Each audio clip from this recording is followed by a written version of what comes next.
Good morning, Murder Church. What's going on, everybody? Let's rock and roll. Episode 84, continuing down with Dr. John Andrews. If I remember correctly, he's a neuropathologist.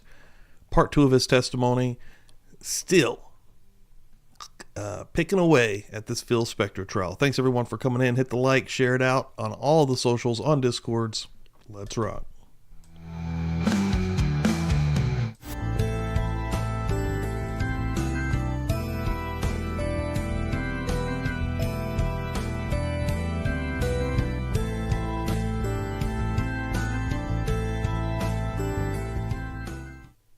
Let's rock.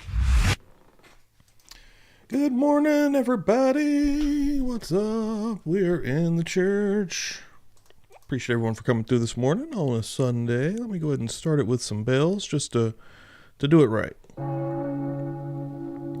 Those things are working. There they go. Morning, Dave. Morning, Bassett Page, Simi Sharp, BGOG, Bonnie Bailey.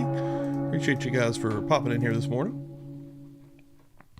Yeah, I got a lot of cool things going on today. We're going to be rocking here for a couple of hours. Then today at 3 Eastern, I've got a stream that should have happened last week with Jack from Never a Truer Word. He's going to be analyzing the last interview of Ted Bundy today, live, 3 p.m. Eastern, right here on Publicly Buzz. It's going to be super interesting. Every time I've worked with Jack, it's been enlightening, to say the least. He is interesting and a very smart man. Excited to have him back on here. So it's going to be good. But before we get into that, I've also got a will that's rocking and rolling. I've currently got 9 names on this will until we're giving away some more goodies. I got the Murder Church magnets, of course, the stickers that are still on the line, but the brand new Publicly Buzz coasters. Got a fat stack of those that we will be giving away. So yeah, we're at 9 names. 3 more names, and any kind of donation, whether that's through the apps, the Cash App, Venmo, PayPal. That'll get you on the list. Also, of course, becoming a member here, which will also get you in the book club that we do every Tuesday night. I always like to do the plugs. And then if you give out any kind of donation through YouTube with supers, you can also get on our very, very physical will. Let me see if I got that thing going. Yes. I played it correctly, but I've got a will. I've got a physical will that we spin. Everyone, thank you all so much for coming in. I appreciate it. Hopefully everyone's having a good weekend. There it is. There it is. Hopefully you guys heard it. A few more people coming through here. CH, motion to scream, Leia coming in. Thank you very much, Timmy. I appreciate that. Micah coming in here. Thanks, everyone. Ola coming in here. That's what I'm talking about. The beautiful people have arrived here this morning. Seeking Justice also with a beautiful share on the old X machine. Helps us out tremendously. All right, without further ado, let's get in here. We got an hour again with, I believe, neuropathologist. I think I got that correct. Dr. John Andrews, part 2. And he's got 3 parts in total, so we'll see if we can get through both of those today. See how we do here. This court is now in session. The Honorable Larry Paul Pither, judge presiding.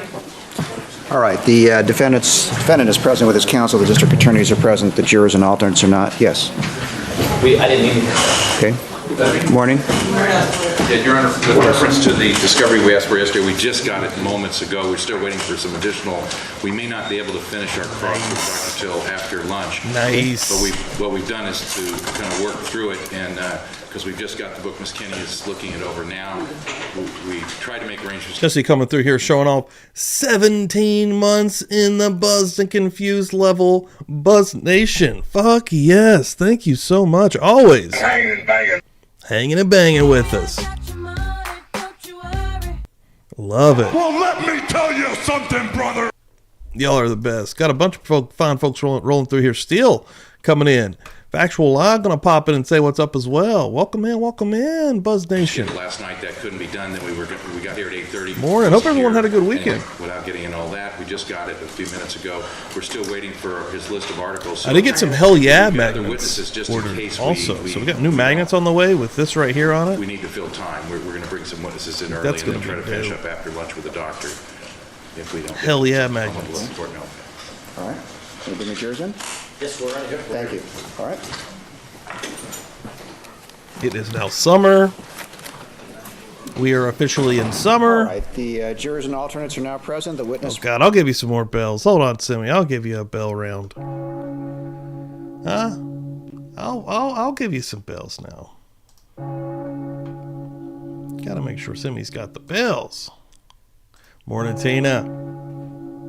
As previously sworn and still under oath is on the stand, and you may proceed.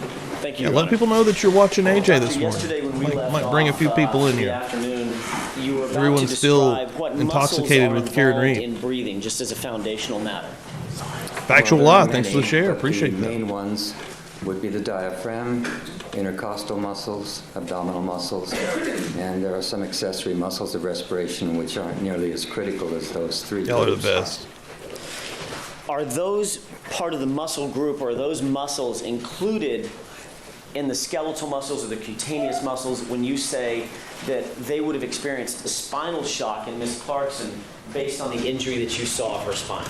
Yes, There would have been no movement, no spontaneous reflex movement of the diaphragms, no, no spontaneous reflex movement of the intercostal muscles, no, no spontaneous reflex movements of the abdominal muscles. no. And those are all the muscles that are, with the addition of several others, we're not going to do an anatomy class, but with the addition of several others, those muscles are largely Morning, involved Shelley. in literally the process of what I just did, breathing in and out. Yes, I'm working on a very small amount of water. I didn't buy any yesterday. I gotta get some after the show. Spontaneous reflex movements. Is this all a result of what So you I'm trying to described sip it. yesterday as Stop going spinal crazy. shock? it is largely the result of that, but there's We also have nothing to well-described drink literature, here in the house with regard to additional buzzed. injuries which Miss Clarkson suffered. Bassett Page, thanks for the share. A lot of fine folks sharing us out. Thank you guys, seriously. That had to do with the intracranial injuries. And it's well known that with those types of injuries, you can also get what's called post-traumatic apnea. So even if the spinal shock had not been there, there is a high probability that apnea or lack of breathing would have occurred simply as a result of the intracranial injuries. The intracranial injuries were a result literally of that single bullet transecting her spine, slamming into the back of her skull, correct? Yes, sir. Doctor, is there published medical literature that agrees with your conclusions and opinions concerning the spinal shock that Miss Clarkson would have suffered or experienced as a result of that gunshot wound? Yes, sir. You do not have to take my word for it. I just, as a curiosity a few days ago, when it seemed possible that I might be testifying in this case after a discussion with you, I put the word spinal shock in the PubMed, which is the National Library of Medicine website. And just with those two words, I got 1,400 hits. Now, admittedly, not every one of those is going to be directly applicable to this case, but the point is it's a well-known, well-described phenomenon. Doctor, there was made, well, let me ask you this. Yesterday you mentioned a couple of different anatomy parts, if you will, and I'm going to try to suffer my way through this and expect you to correct me when I get things wrong. You indicated that there would be no spontaneous cutaneous reflex, correct? Yes, I think that it's important, though, with almost every medical rule there are some exceptions, and what I stated was a generalization, and I think that for sake of accuracy, that I need to point out Hell that yeah. there are rare Nice. exceptions to this. That was my in next the older literature. Okay. The more recent literature would certainly That sounds verify what fun. I've said. I, at your request, provided you with some articles, but just as a brief summary, some literature from the 1800s talks All I got's this little bit of water here. decapitated, patients and states We're in the without danger any zone. reference to time frames or anything like that, that a very profoundly depressed, immediately profoundly depressed knee jerk could be elicited. It didn't mention any other reflexes, and of course that would have nothing to do with breathing. There are other articles that talk about spinal shock and indicate with high cervical lesions, such as occurred with Ms. Clarkson, you can have, at least for a brief period, some cutaneous reflexes down in the sacrococcygeal area. An example would be if one scratches very close to the anus, there's sometimes a weak contraction of the anal sphincter. Again, it's controversial. The more recent literature indicates that for 20 to 60 minutes, all reflexes, cutaneous and deep tendon reflexes, are abolished. It sounds insane. Doctor, I'd like to take as an example, I'm going to choose your first example, the knee jerk, as opposed to the second example of these exceptions. When you talk about a slight, for obvious reasons,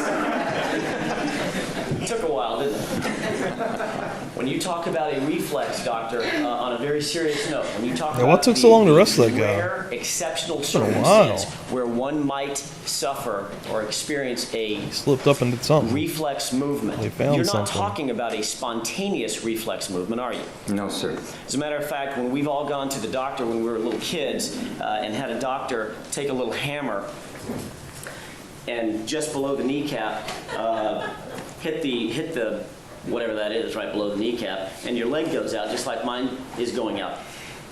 You're telling me that there is some literature from the 1800s that suggests after decapitation, some doctor literally went up and tapped that area, and there was a very depressed, very slight movement after decapitation with no time frame reference given. Is that I what you're said it describing? lasted only a few minutes. Okay, that's what you're describing. Yes, sir. All right, But I Go would ahead. like to, if I may, please. the only comment that I saw to that was in a reference that I provided to you that was by, I believe, Atkinson and Atkinson.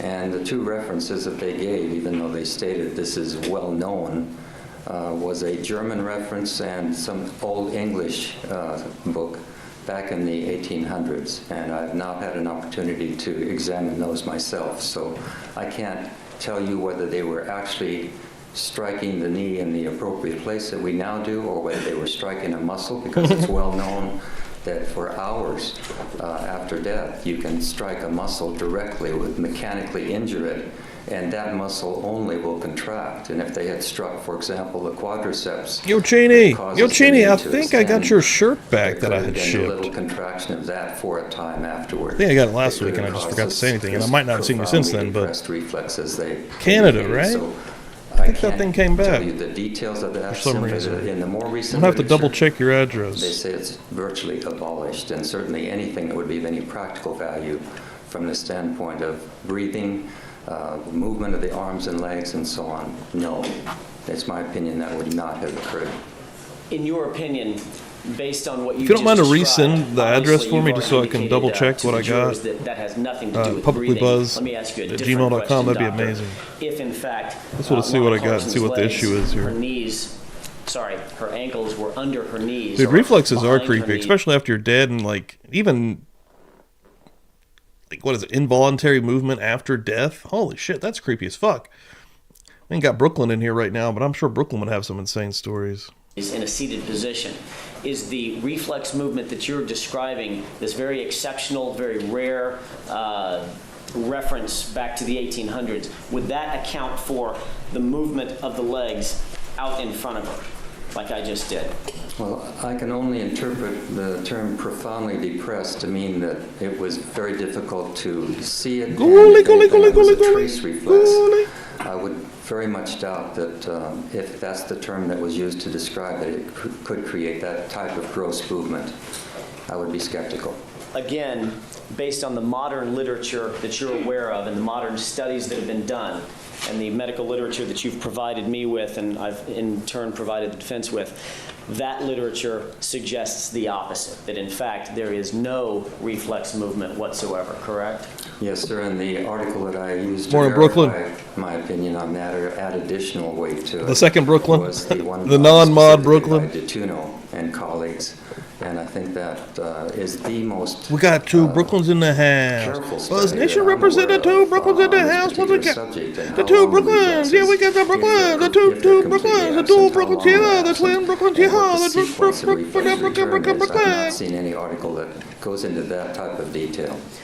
And just so we're clear, that as a final thought on this point, just so we're very clear, what you've described as this exception, this rare exception, has only been referenced when there is some input onto the body, correct?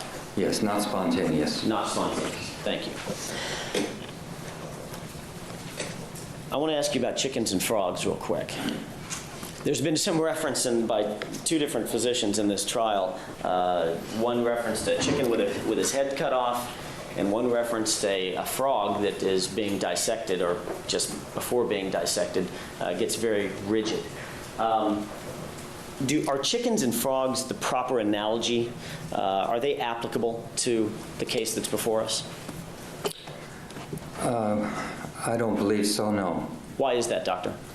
Well, there are several reasons. I have, as you had asked me to watch the testimony of Dr. Liesma and Dr. Baden, I didn't see it all, but I saw most of those.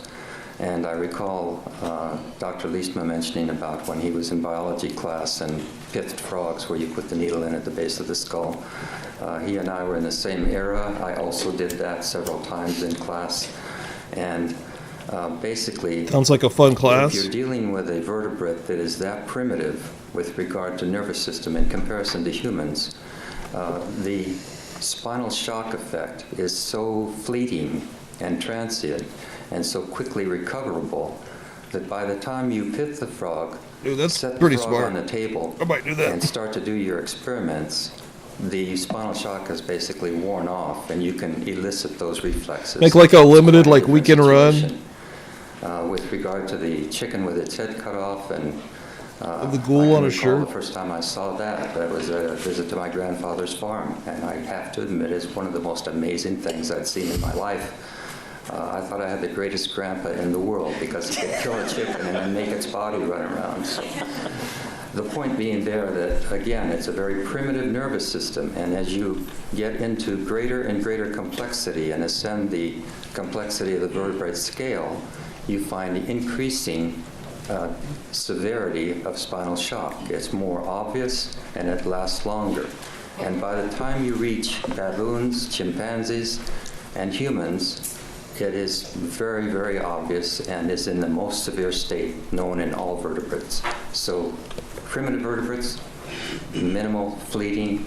As you ascend the complexity and the brain is more and more developed and sending more and more impulses to the spinal cord, the spinal shock is dramatic. If I understand you correctly, a chicken lower on the evolutionary scale, and I don't want any letters from chicken lovers, but they are in fact lower on the evolutionary scale, correct? Yes. Almost no spinal shock, correct? Yes, very fleeting, and just about as soon as they hit the ground, they can start to move and get up and run around for a time until they bleed to death. Okay.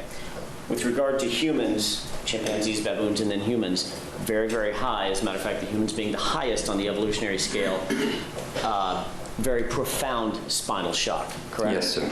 And that spinal shock means that when, in fact, the spinal cord suffers a traumatic injury as the one you've described Lana Clarkson having suffered, that's when the body undergoes this massive shock, if you will, the flaccidity of muscles, of the musculature, flaccid, no movement, no reflex movements. There's no way that a human being can stand up and run around like a chicken with its head cut off, correct? That's correct, and again, you don't need to take my word for it. I've provided you with some references that verify those statements, sir. One, I believe, was Tater's chapter in the Neurotrauma book by Narayan et al. And another was Goodman's chapter in Handbook of Clinical Neurology, in which he specifically addresses the issue of the very, very simple vertebrate brain and spinal cord situations. Oh, Shelley, thanks for that share. Appreciate it. With humans. As a matter of fact, that last publication, the Handbook of Clinical Neurology, that reference appears on page 244, correct? You have that? I'd have to check my notes. May I do so? Certainly. Yeah, Goodman was page 245. Yes, sir. I want to change gears and ask you about a phrase that we've heard in this trial called decerebrate rigidity. Do you know what that phrase means? Yes, sir. I've witnessed it many times. Have you also heard it called posturing? It's one of the types of abnormal posturing that can occur. Yeah, Jack's show's going to be great. 3 guys. Anybody that's popped in here after, I think we've had some new stragglers come through. Three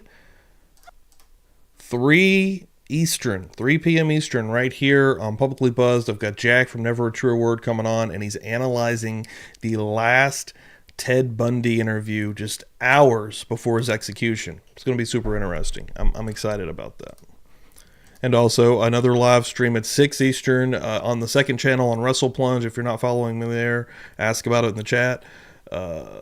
Still working on some 1989 Memphis wrestling, some completely different from this, and then I've got a video over there as well today at 4:45. But the true crime side of things, I'm sure you do not want to miss the 3 Eastern show with Jack. That's going to be interesting. Super expert fun. opinion, Doctor. Every time I've worked with him, it's just kind of blown my mind. Experienced decerebrate rigidity or posturing based on or following the spinal cord injury that she suffered as a result of that gunshot wound.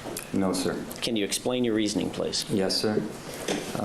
In fact, I've seen many, many patients with decerebrate posturing at some stage of their clinical course.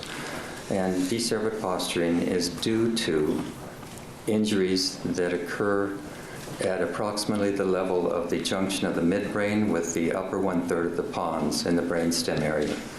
It has to be a lesion above that region, which I'm putting my hand about at the top of my ear. Lesions above that level, depending on their exact nature and the structures they involve, can produce decerebrate rigidity. However, in order for that decerebrate rigidity to be manifest, the abnormal balance of impulses from those damaged higher centers has to proceed down the rest of the brainstem through the lower pons, the medulla, and into the spinal cord, and affect the neurons in the spinal cord in order to make that imbalance manifest and create that abnormal posturing. And in Ms. Clarkson's case, the lesion at the lower level, where the spinal cord was completely separated from the medulla, would make that absolutely impossible.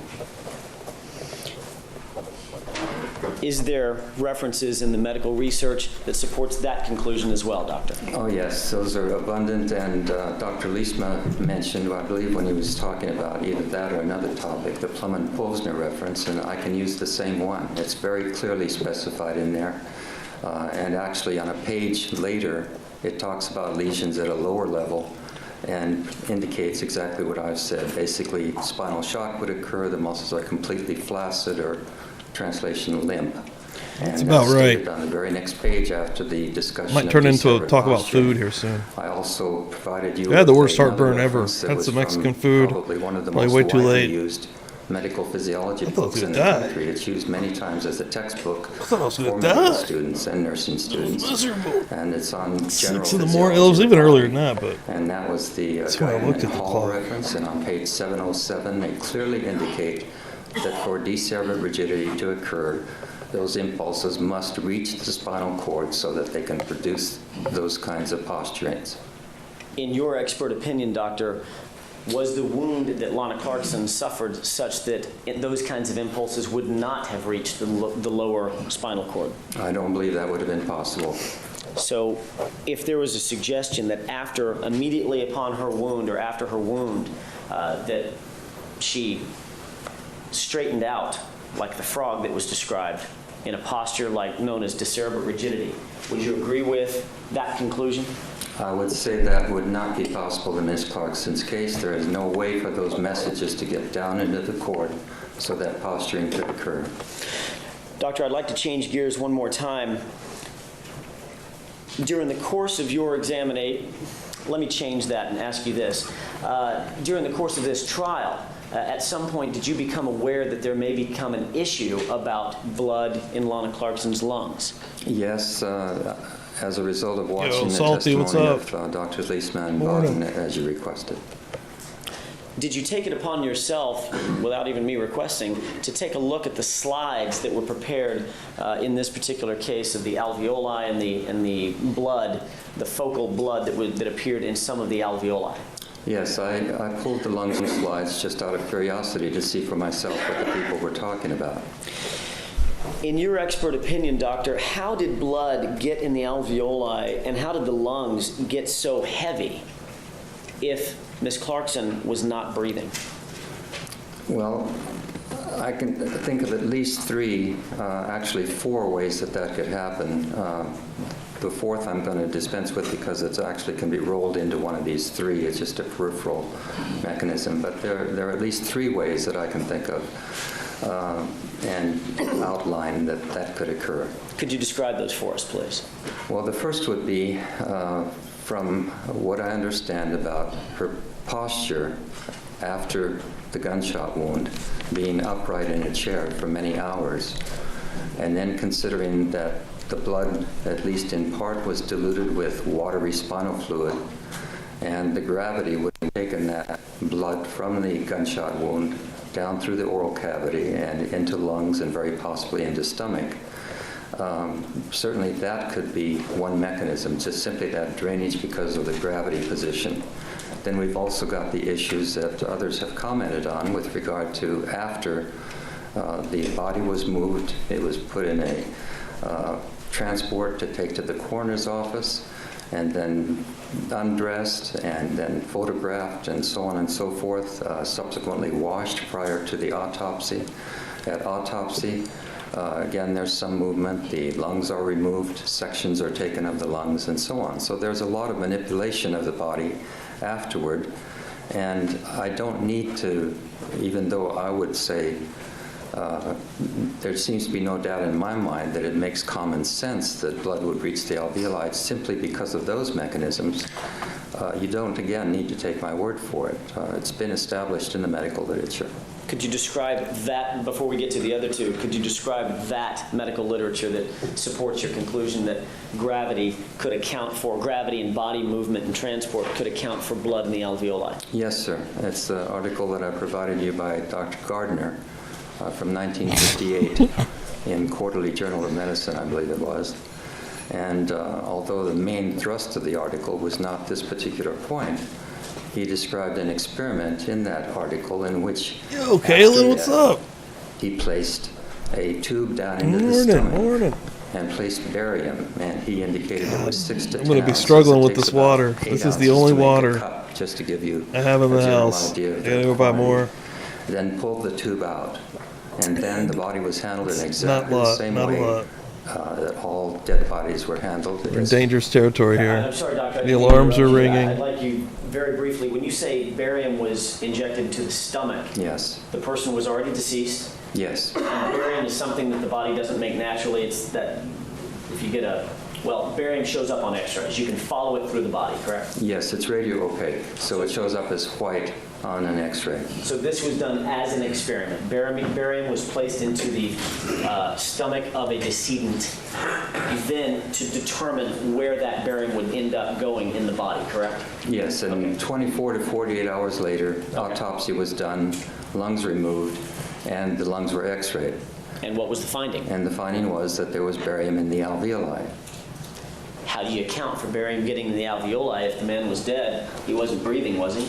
No, he wasn't breathing. How did the barium get there?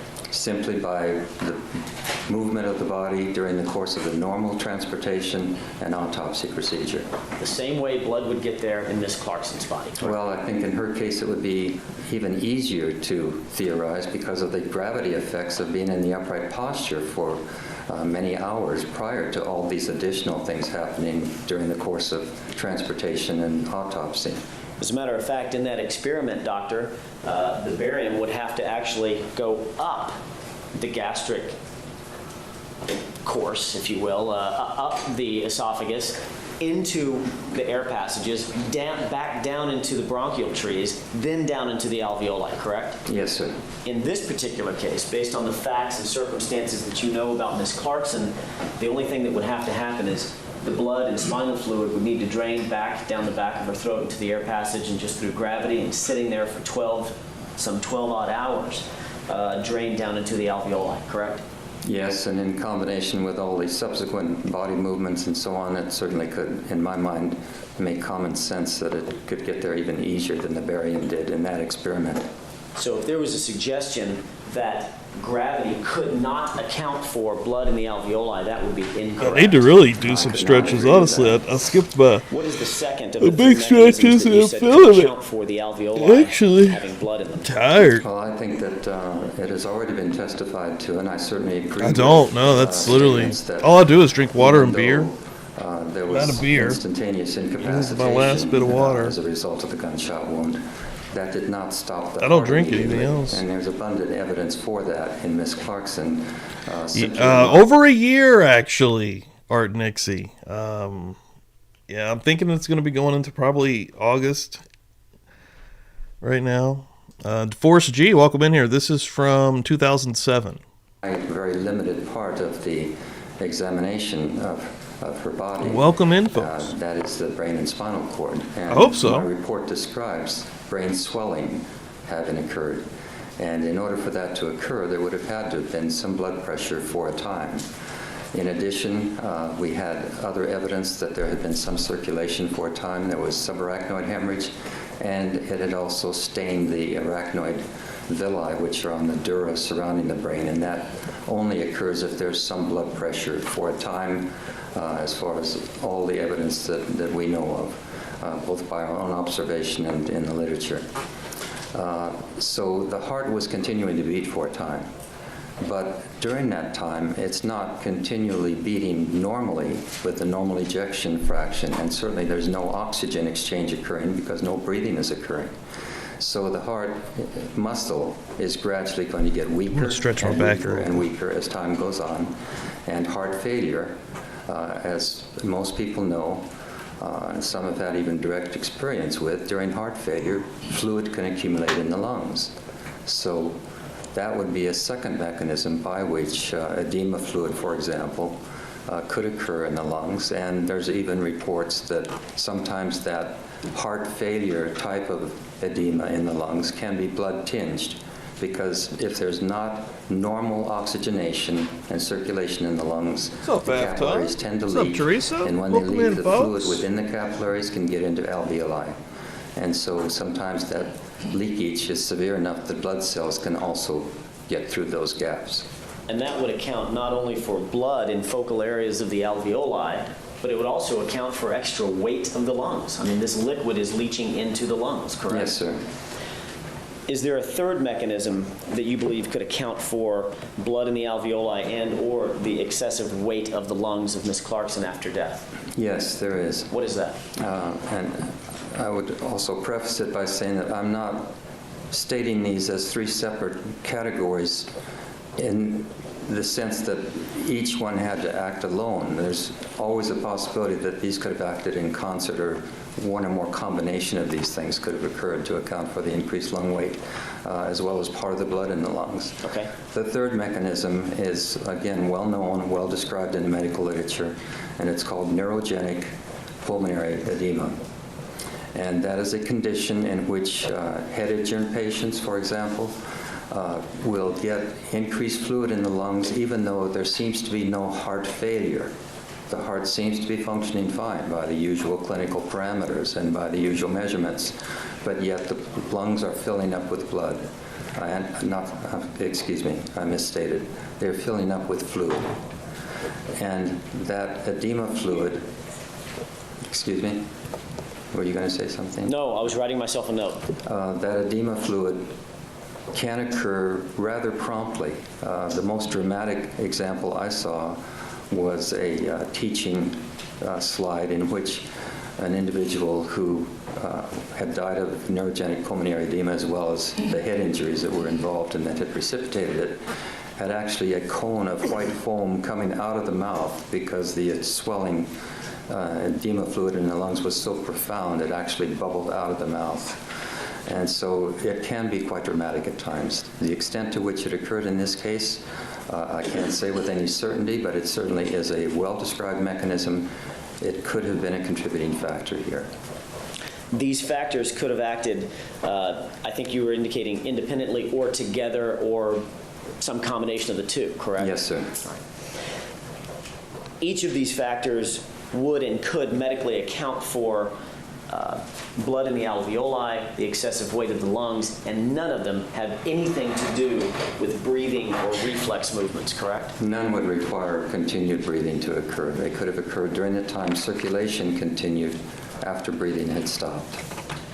You indicated that there is published medical literature to support your conclusions and findings about, for instance, neurogenic pulmonary edema as well, correct? Yes, sir, and I provided you with an article. The key article that deals with that was the one by Rogers et al. And I specifically chose that one, not necessarily because Welcome it's in the here, most Marie. complete or most recent even, but because in that From the particular Netherlands. case series, there were 2 cases in which there had been a complete Damn, early there, transection of Gene. the upper spinal cord, the upper cervical area, I believe. And on the West Coast, murder church starts at 6 in the morning. The folks that come in from that side, wow. In those cases, it was automobile accident or something.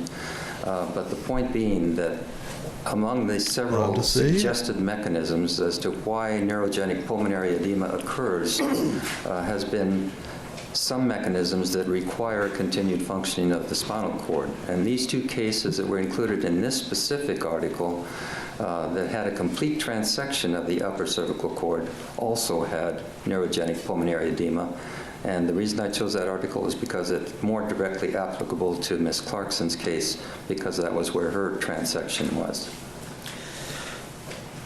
Thank you for that, Doctor. I want to change gears one more time and ask you about the last kind of area that I want to cover with you, and that is concerning transection of the spine. You have referenced it in general. I want you to get a little bit more specific, if you wouldn't mind.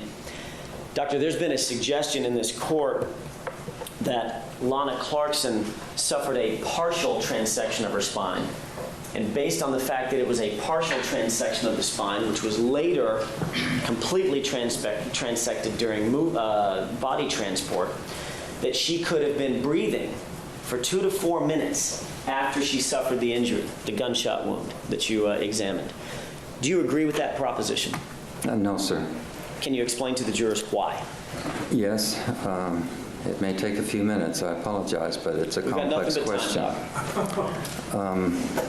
When Dr. Bodden made that suggestion, I thought it was particularly, I had the impression yesterday was that pretty since hot the here. breathing had to have occurred in order to come up You're with that as a outside. possible mechanism for its continuation.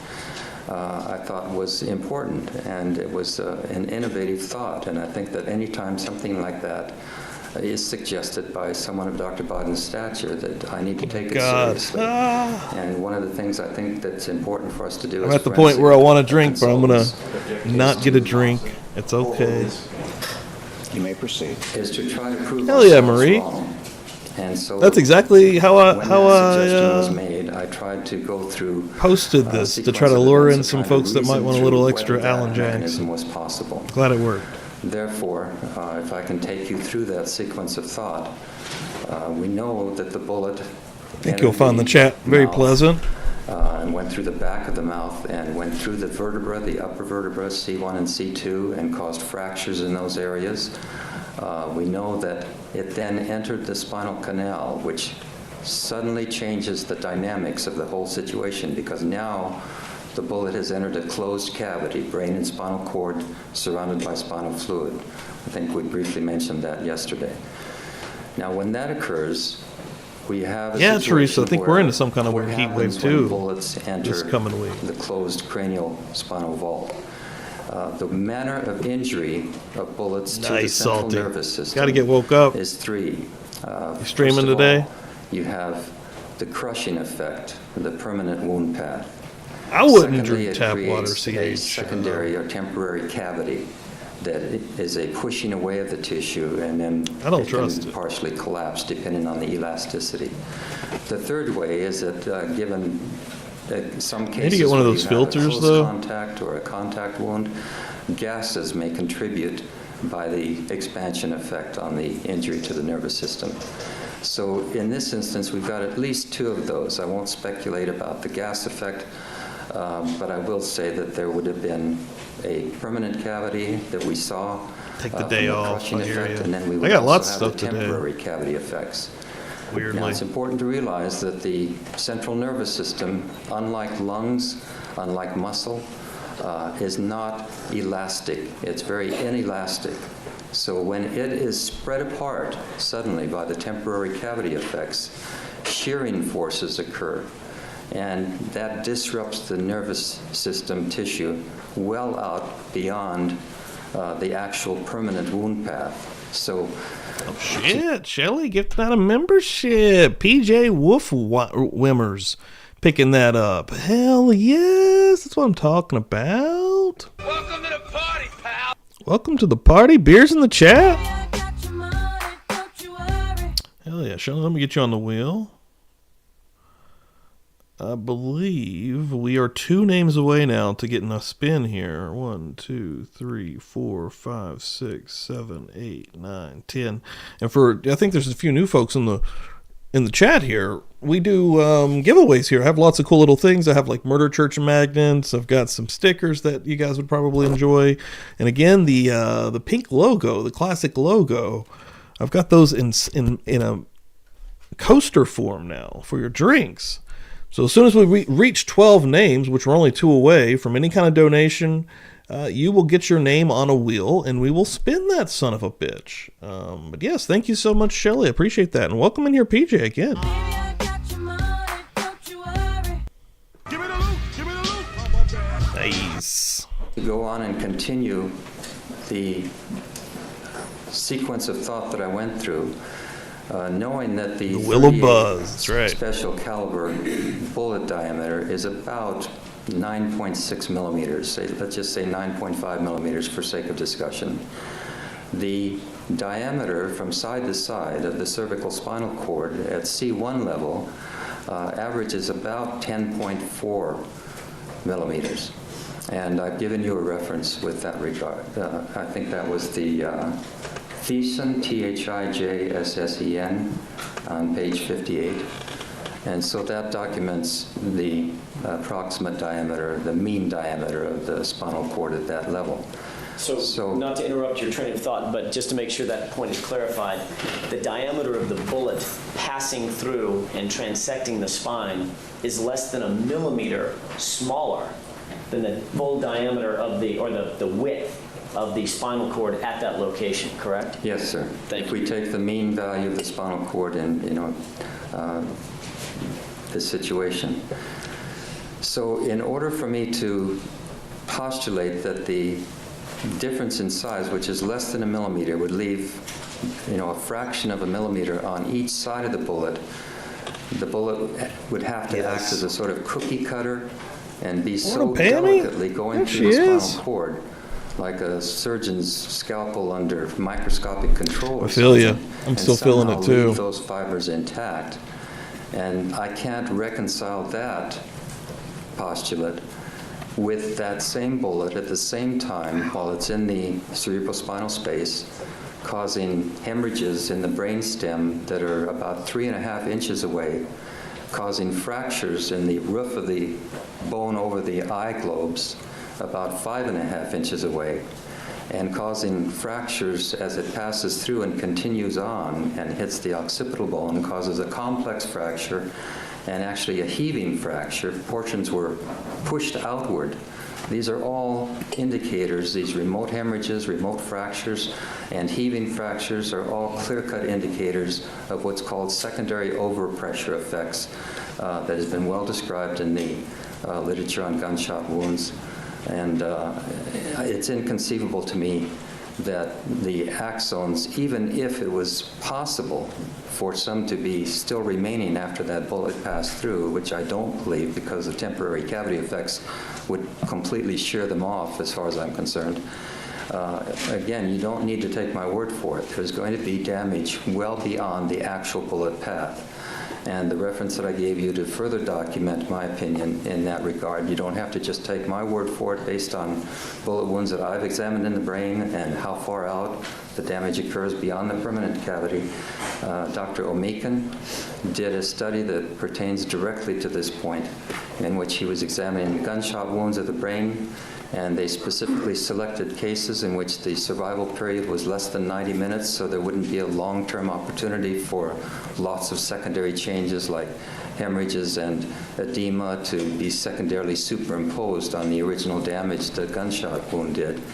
And he was able to prove that the axons are fragmented, completely disrupted for several millimeters beyond the actual permanent cavity, and even out to a radius of about, I think it was about a mean of 18 millimeters on each side of the permanent cavity. So we're talking about more than 2 cord diameters of axons that are so fragmented and so damaged it would be impossible for them to conduct any impulses. First of all, as a matter of housekeeping, Omichen, spelled O-E-H-M-I-C-H-E-N.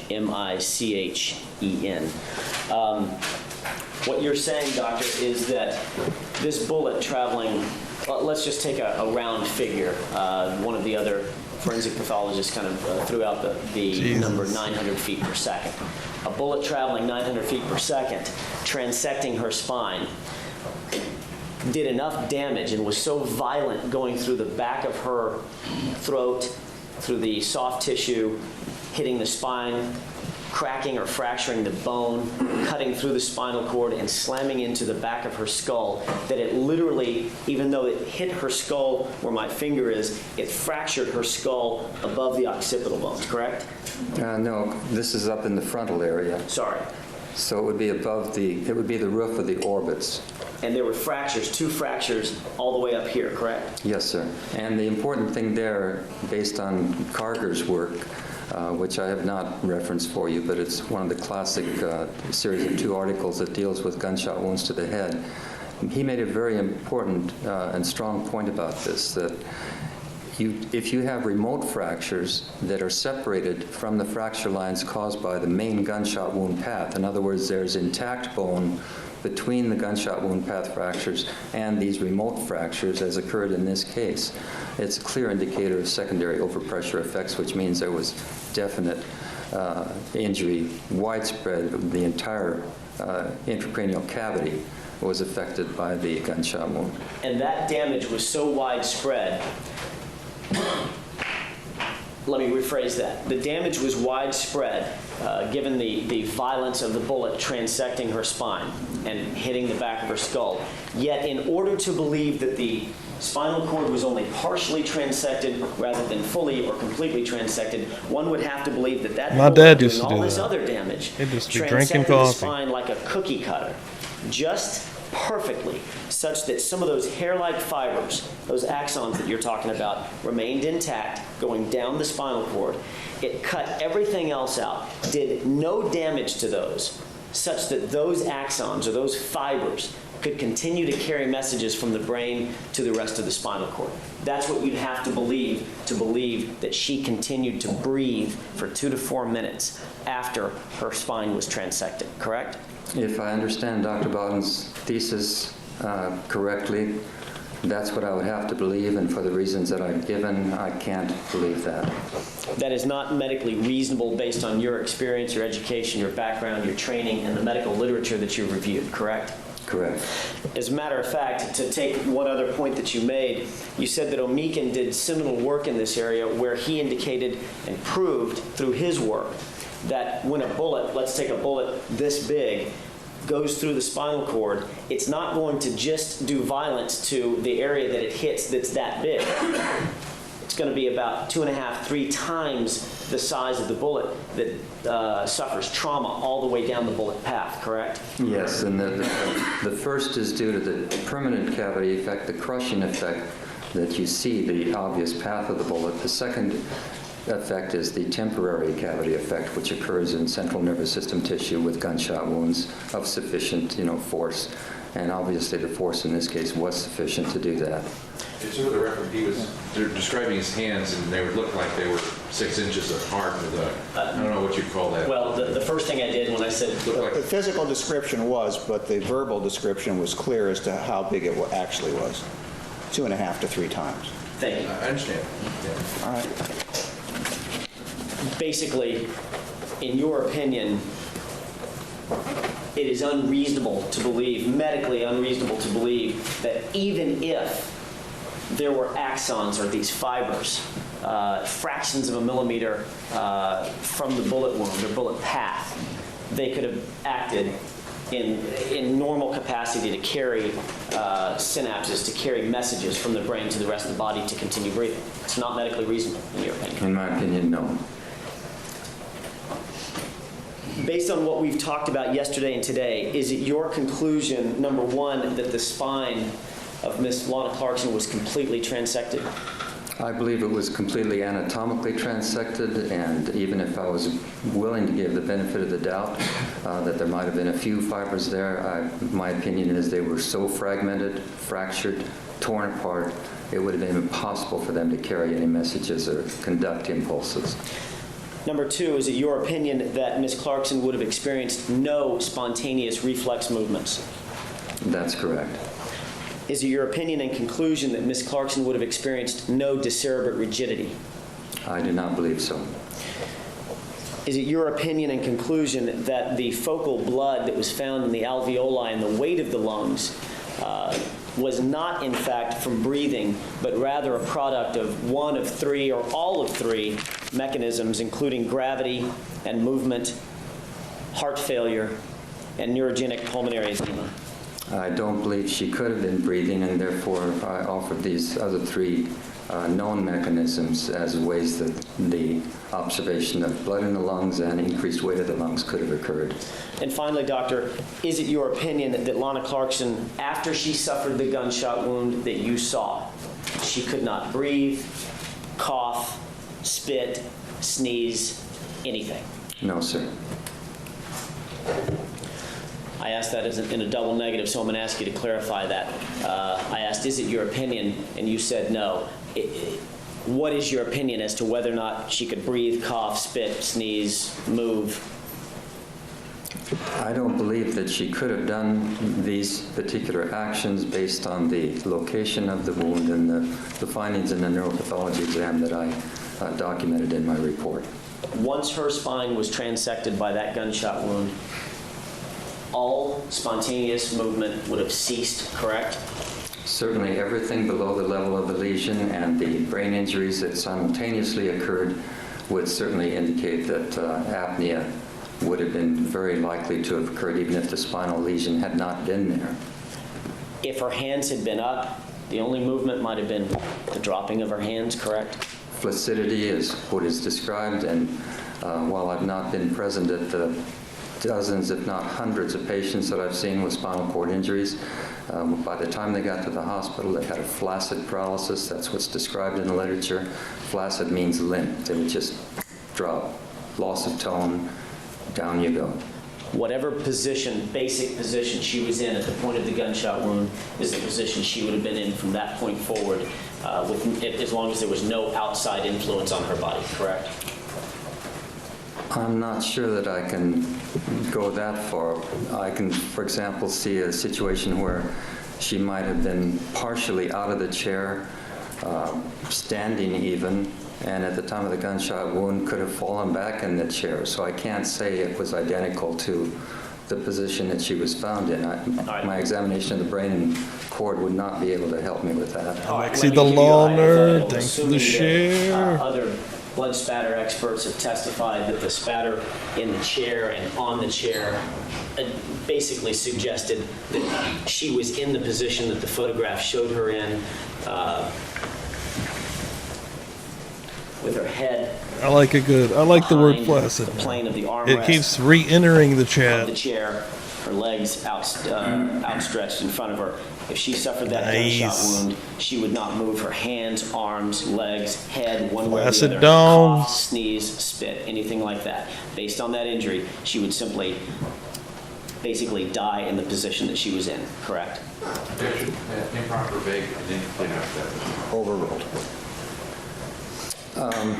Judge Dowhart, Again. please shut the fuck up. Maybe I'm overcomplicating this, but the head could have been upright and then fallen to one side or another. The arms could have been in a different position and then collapsed. So maybe that's cutting hairs too much, but I don't know that I can exactly say she was in that position. You're not cutting hairs at all. That was my original question. Assuming that her hands may have been up, they could have fallen just from gravity, correct? Yes. Assuming that her head was up, the way that we normally have our heads when we're awake or conscious, that could have lolled to the right, correct? Either side, downward, backward, depending on the exact position.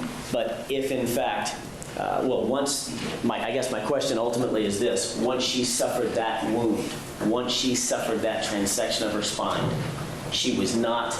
Anyone that doesn't know, that right there in the emojis for members is a Navy grog drink.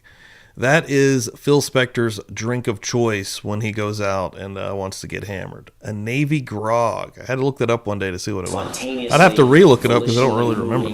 Tiff, what's up? Morning. Correct.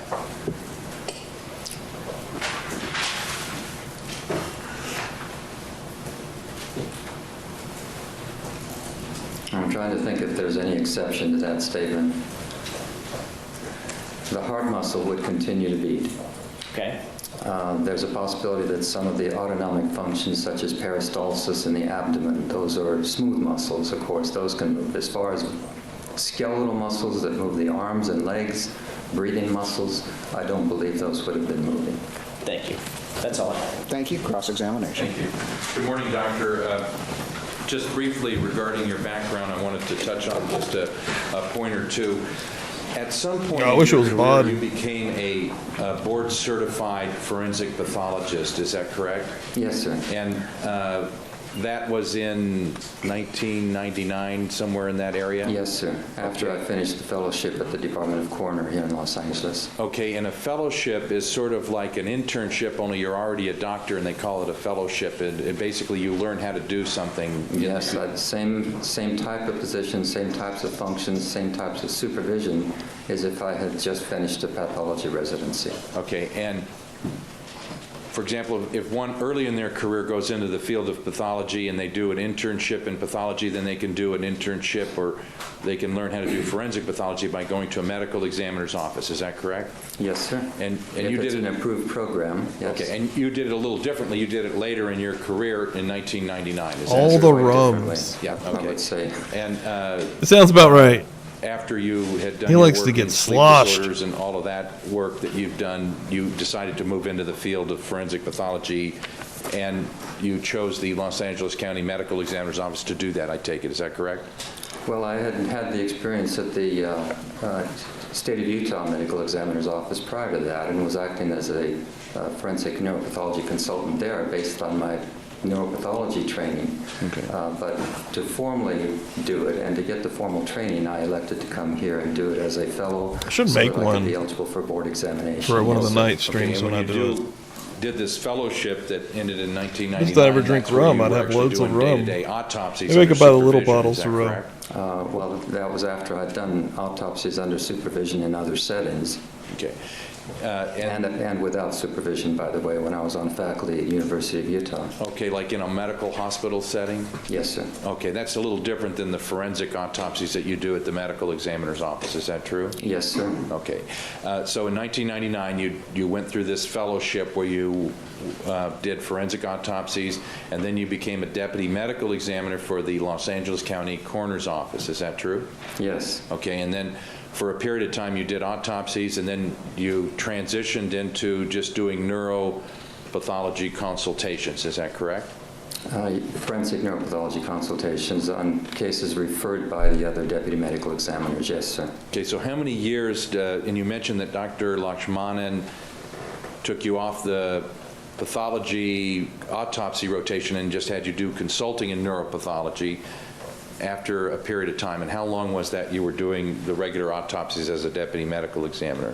I think that it was a few months after board examination was completed and passed. I don't remember the exact date, sir. Okay, so you did autopsies after you became board certified for a few months, and then you became a neuropathology consultant where you basically focused on a particular specialty area of the autopsy. Is that correct? For that office, yes. I had done similar work prior to that, of course, but that was where, at this department, my work was limited to that very narrow area. Okay, now I want to talk about when you were just doing regular forensic pathology autopsies when you were board certified. Yes. Essentially, you did that for a couple of months, and did you do any inside the mouth gunshot wounds that were self-inflicted. Did you ever do any autopsies of people that suffered those types of wounds? I don't remember whether I did them myself or saw others. We would share cases in there. I believe I had a couple, but they were not the exact type that we have in this case. They were shotgun wounds or high-powered rifle wounds, and I don't remember a specific case exactly like Ms. Clarkson, no, sir. Okay. I'm not asking you if they were the same or similar, just inside the mouth gunshot wounds. You have some experience in doing autopsies, or do you not in these type of cases? Yes, I do, but it was very limited, and most of the time it was seeing other people's cases at the same time I was doing an autopsy on another case. Okay, and in this particular case, and since you transitioned from doing autopsies for this 2 to 3 months with the LA County Coroner's Office, the neuropathology, you would just do specific work with either the brain or the spinal cord as part of the overall autopsy that would be done in a case. Is that correct? That's correct. And when you go to Orange County, you basically do the same thing. And sometimes you go and do your work and you don't even go to the autopsy itself. Isn't that correct? Most of the time I do not go to the autopsy myself. Okay. And there's been some testimony here from Dr. Pena as far as the way that the medical examiner's office works here in Los Angeles County is that typically or usually the pathologist who does the autopsy does not go to the scene under a usual scenario. Is that your understanding also? During training, I wish I had like color several keep scenes. I think that after talking. training, when we're on the full-time staff, He was- it's unusual he was to go to crazy. scenes, although it does happen from time to time. Okay, so you don't have I wonder a if he lot was of on the second experience trial. other than maybe in your Couldn't- training where you went to couldn't a have been, few right? scenes I mean, to good going to Lord. scenes of He's death. getting Is that paid for correct? nothing here. That's correct. Okay, and when you were involved in this case, you were involved because Dr. Pena asked you to do a consultation regarding the neuropathology issues that he wanted you to address. Is that correct? Well, it's not quite. He actually called me to come down and, at the time of the autopsy and examine the case during the removal Take a sip of the my water. brain and spinal cord. So I did see a portion of the autopsy, but then I had no further contact with the case until after the formalin fixation of the brain, which takes about 2 weeks. And then I did my examination in the brain and spinal cord as was documented. Okay, now I want to talk a little bit about that as far as what you did. At some point, kind of later or as the autopsy had already progressed, Dr. Pena asked you to come and look at the spinal cord and the brain. Is that correct? No, this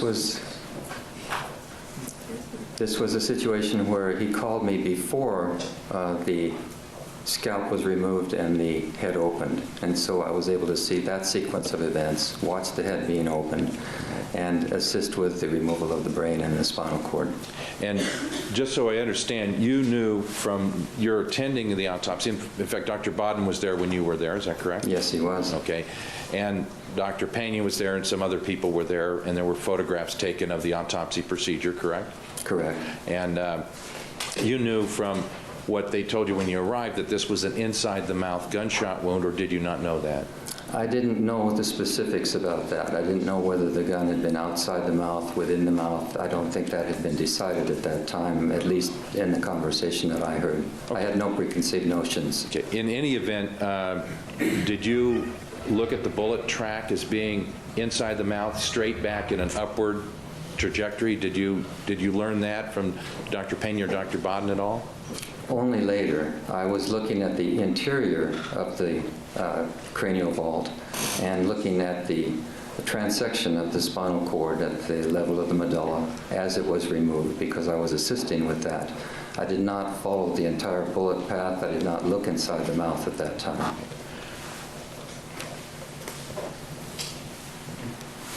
Now, Dr. Andrews, with reference to your work as the neuropathologist, you looked at the tissues of the brain and the spinal cord as it related to this case and authored a report. Is that true?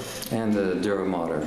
Okay, and you mentioned in your discussion with Mr. Jackson here that there was some brain swelling that occurred, and you know from your experience that if somebody is completely dead, their brain doesn't swell. Is that correct? If by completely dead you mean the heart is not beating either, there's various definitions of death. but it meant to me that there was some continued heartbeat in circulation after the gunshot wound occurred. Okay. And that would, did you ever tell Dr. Pena that the heartbeat could have beat for several minutes after the gunshot wound? I don't remember having that specific conversation with him. Do you recall ever being present when Dr. Pena had a discussion or was having a meeting with somebody where that issue was discussed? I was at least one or two meetings in the months after the autopsy. I don't recall the specifics, and I don't recall whether that specific issue was raised. Okay, you don't quarrel with that proposition that the heart could have beat for several minutes. In fact, brain swelling and bleeding throughout the brain in other areas other than where the bullet went through. No, he wasn't in jail. Is that true? I believe the heart continued to beat for a time after the gunshot wound, yes, sir. And there was bleeding in areas of the brain where that could not have occurred unless the heart was beating and there was some I don't think he went to prison until activity. after the Is that second true? one. I So, think that 2009. I would phrase it a little bit differently, if I might. Okay. Let me ask you this question. I'm sorry, I'm going to object. I'm not sure if you Did said. you want, as part of your answer, do you need to explain something? Yeah, if you need to do that, just tell us. And Yes. Okay, go ahead. how would you phrase it? Let me ask you that. Yes, I think that you can have the effects of the initial gunshot wound, and that can cause some disruption of vessels, and you can get some bleeding that's relatively limited very, very quickly. On the other hand, that the longer the heart is beating, and swelling can occur, the lack of oxygen and so on can cause leakage in other vessels, so you can get secondary effects later that are superimposed on the original injury. So it's a very complex issue. You documented in your report in several areas of the brain swelling. Is that correct?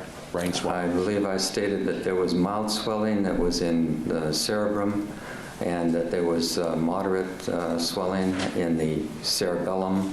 There was some swelling, of course, on each side of the transected part of the spinal cord and lower medulla. Okay. And when you looked at the transected spinal cord, you actually looked at, there was different types of injuries to the spinal cord. In other words, you characterized them differently. Is that correct? I'm not sure what you mean, sir. One word you used is pulpified. Oh, that word, is that correct? Yes, I probably did. I'd have to look at my report. And then the other one was torn or ripped or torn, some words like that. Pulpified and then in part and torn where the bullet hit the cord. Is that true? Pulpified. I would have to look at my report, but I'll take your word for it. Those Okay, words do are- you have your report here? Would it, maybe during a break you could take a look I at it? brought a copy of my report. Okay, I'll give you a page reference, and at the break you I like can take a a look warm and see muffin. if that's correct. Dr. Andrews, in your Oh, God in heaven.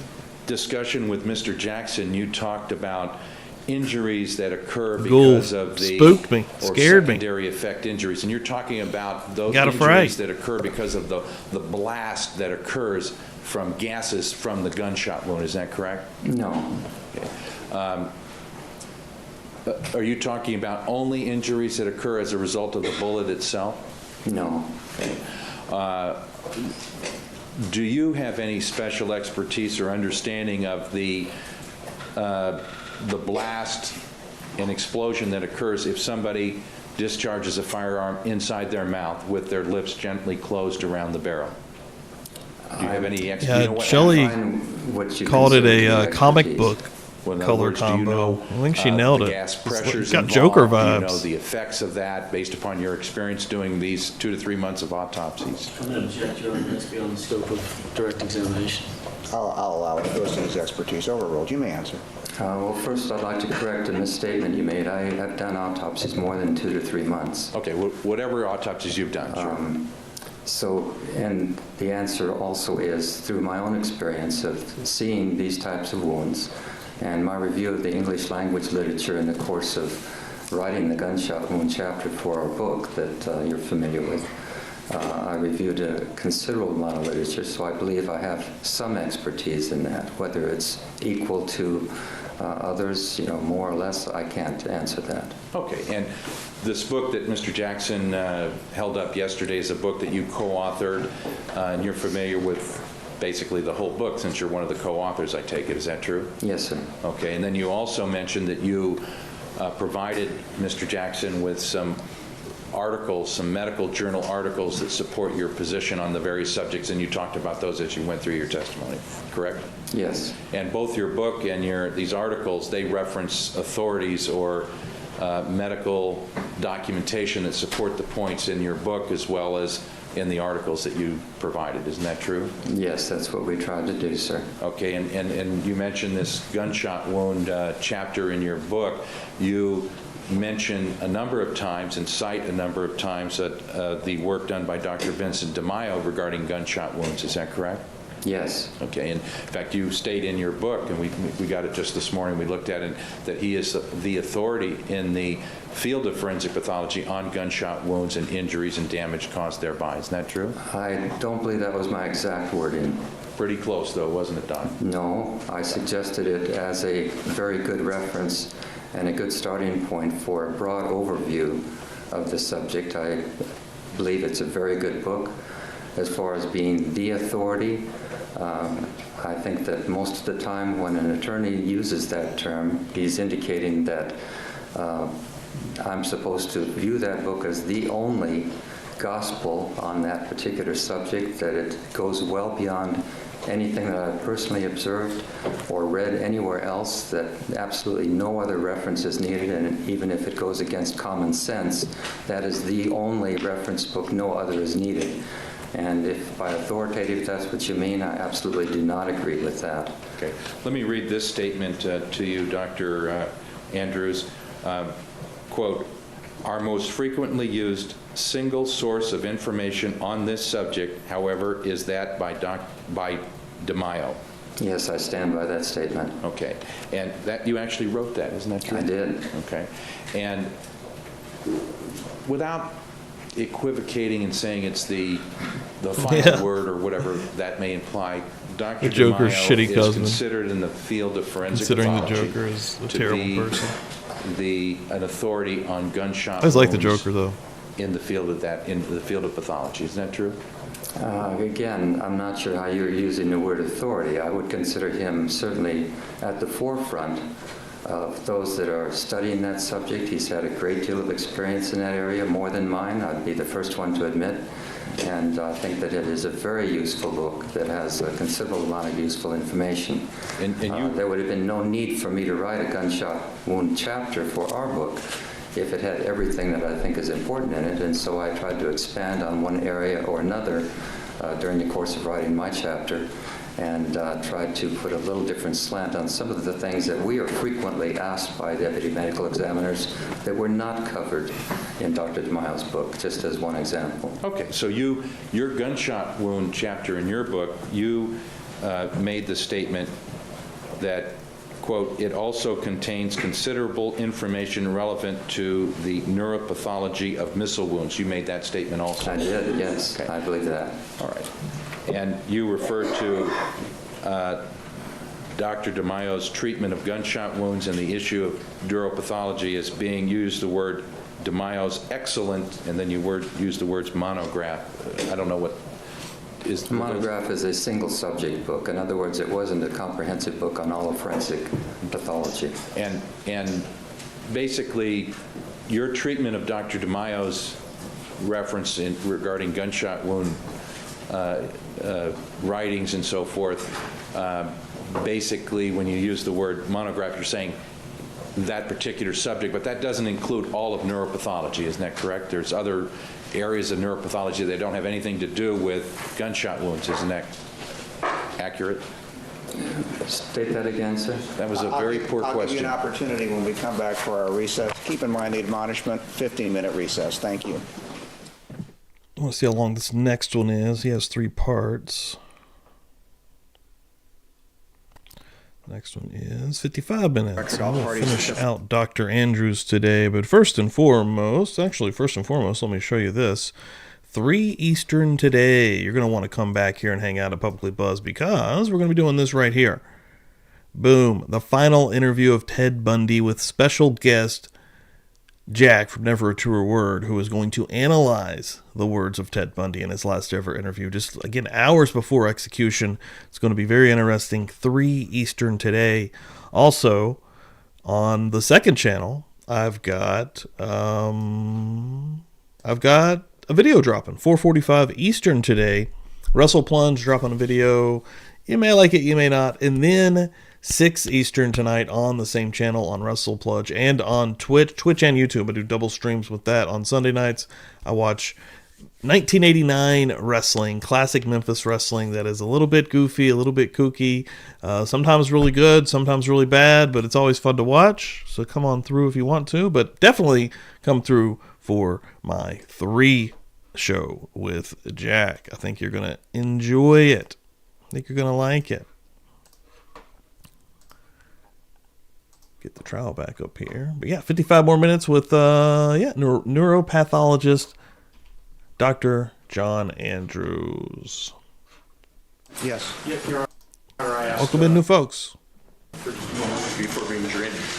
We brought a witness in this morning, fireman. It's going to be fun. What's going on here? Who the court's seen previously. And he is on duty. And I think they just haven't got the camera right here. Jackson, and asked if we could just put Hell him yeah. on and interrupt the testimony. It's not long, it's very brief. It's taking rebuttal to what firefighter Liverpool said about the call and Ms. Clarkson being under the influence on that Christmas Eve. And they've indicated they don't want to break the doctor's testimony. And he just informed me that they're down an entire paramedic ring while he's sitting out here in the hallway. We did break Well, it, so that's- there wouldn't be any. Right to, in this case, they presented a witness, you're crossing the witness. This is an important witness to their case. It's very obvious as to keep his testimony ongoing. So respectfully to the firefighter. It did get struck us. I need to look at it right now, actually. Yeah, it did get hit hard, actually. I didn't get a real strike, not like a hard strike, but it did get hit. Testifying, we had received on Friday a one-paragraph essentially offer of proof, which substituted as a report in this case. And as of, I guess it was yesterday morning, we received what appears to be an incomplete CV. I'd like to mark these as court's exhibits just to make them part of the record. Yeah, I just had to cut out a bunch of stuff, like Actually, just for the tons of record, it was, stuff. 3:34 At the o'clock end, on during the Monday, cops not part. yesterday morning, that we got the CD. But I guess you can about watch it 100 live, pages of technically. medical journal articles, and then we got On YouTube. the book I was referring to this morning at like 9:25. And Your Honor, bringing this, and I'll hand this to the clerk if I may. How do you want it marked? As a court's exhibit, I'd rather just take it, mark it as your next, which is X11. All right. I'm not sure where we are in court's exhibits. What's the number? X11, Excellent, thank you. okay? And it's 2 pages of Okay. material pertaining to Dr. Andrews. And this is kind of to flesh out the issue that we addressed earlier in the week when Dr. Bodden expressed an opinion during his testimony that he had come up with over the weekend. Dr. Andrews here has made as a centerpiece of his testimony the concept of spinal shock. I just wanted the court to know that we had not heard anything about that phenomenon prior to the time that he testified. And in addition, it was only within the last 2 days that we received several hundred pages of reports and articles that the doctor has referred to as not only that he considered, but he found supportive of his opinion. So we haven't had a time to completely vet those. And it was not until approximately 9:25 this morning that we received a copy of the chapter of his book that pertains precisely to the matter of his testimony. So that is, I'm making these statements for 2 reasons. One, to indicate that we are going to need at least the noon recess to continue to go through this material, but also to put this, I hate to refer to scales again, having Just keep the thumb off and you're fine. What's up, Joe? Morning. I want this to be put into the scale that weighs failures to disclose evidence that the prosecution is offering. And I do think that we would have been entitled, we should have been entitled to that information, and we didn't get it. And I guess this goes into the generalized category of stuff happens, opinions expand, contract, and as the testimony goes on, material that hadn't previously been revealed is issued from the stand. And where I'm going with all of this is that if the court is considering an instruction pinpointing onto Dr. Bodden's testimony, I'd like to just make a footnote that the same issue applies to Dr. Andrews' testimony. Okay, thank you. If you care to reply. Your Honor, the defense has had, they're grasping at straws to try to even these scales that Mr. Brunon is talking about. you're having a good weekend, Joe. It's ridiculous. Mr. Brunon and the rest of the defense team has been aware, since we have been aware, since Dr. Bodden testified and had his aha moment, that we were going to be consulting a neuropathologist. As soon as I found out the 4 points that we were going to be making in testimony, I sweet reduced Shelley. those to writing and gave them to Mr. Plord. Those 4 points are no reflex movements, which is exactly what the first point he testified to. The second was no decerebrate rigidity. The third point was the lungs, the alveoli, and the weight of the lungs. And the third was the transection of the spine.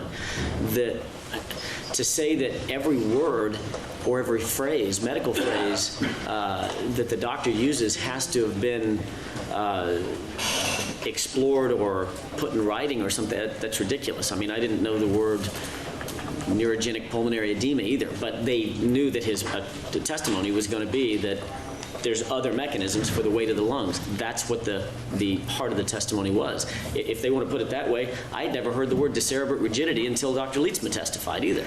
I mean, we can't go back and forth about this. Oh my God, the spinal worst. shock or the reasoning of the doctor that there was no reflexive movements is not the same thing as what happened with Dr. Bodden. It's not even close. They have had full access to everything that this physician was going to testify to, including every one of the medical references that he backs his testimony up with before he took the stand. We provided all of this to them. They've had everything that we've had.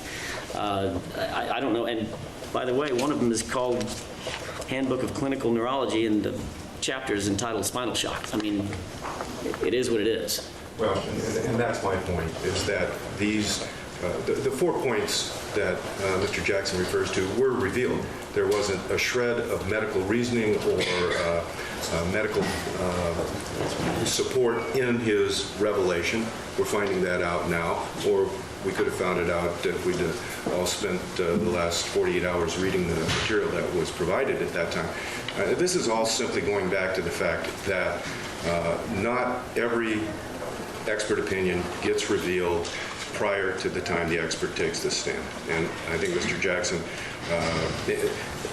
had as much information about Dr. Bodden's ultimate opinion that it was a self-inflicted wound as we had about Dr. Andrews' 4 opinions that support the fact that he doesn't believe that there was post-trauma movement or breathing. That's the only point. Well, normally I might have let this just go, but I'm going to be very candid with you. You said, well, now, before you give this instruction concerning Dr. Bodden's testimony, now this is just the same thing. I'm going to say it again. No, it's not. Dr. Bodden's, the revelation concerning Dr. Bodden's testimony, and I found it then, and I find it now. It was deliberately delayed to gain a tactical advantage. That's my ruling then. That's my ruling now, and I find it was the people nowhere close. So that's my ruling. What's up, Weird Debbie? That's the court's perspective. That is my simply perspective. saying Welcome that in here. From our point of view, that these are equivalents. We have a different point of view. That we do. All right, thank you. Rather than mark it X11, we do have the next court's exhibit is 62. I was going to maybe get into it with the witness, so could we leave it as a defendant's next in order? Yeah, if you want. I may not, I just thought maybe I would, so let's keep You it can there. leave it as X11 if you want, that's fine. Okay, let's proceed with the jurors and the alternates. Get them All right, jurors the back and in alternates here. are now present, and you may proceed. Good morning again, Dr. Andrews. I wanted to kind of continue where we left off. We were talking about gunshot wounds inside the mouth, and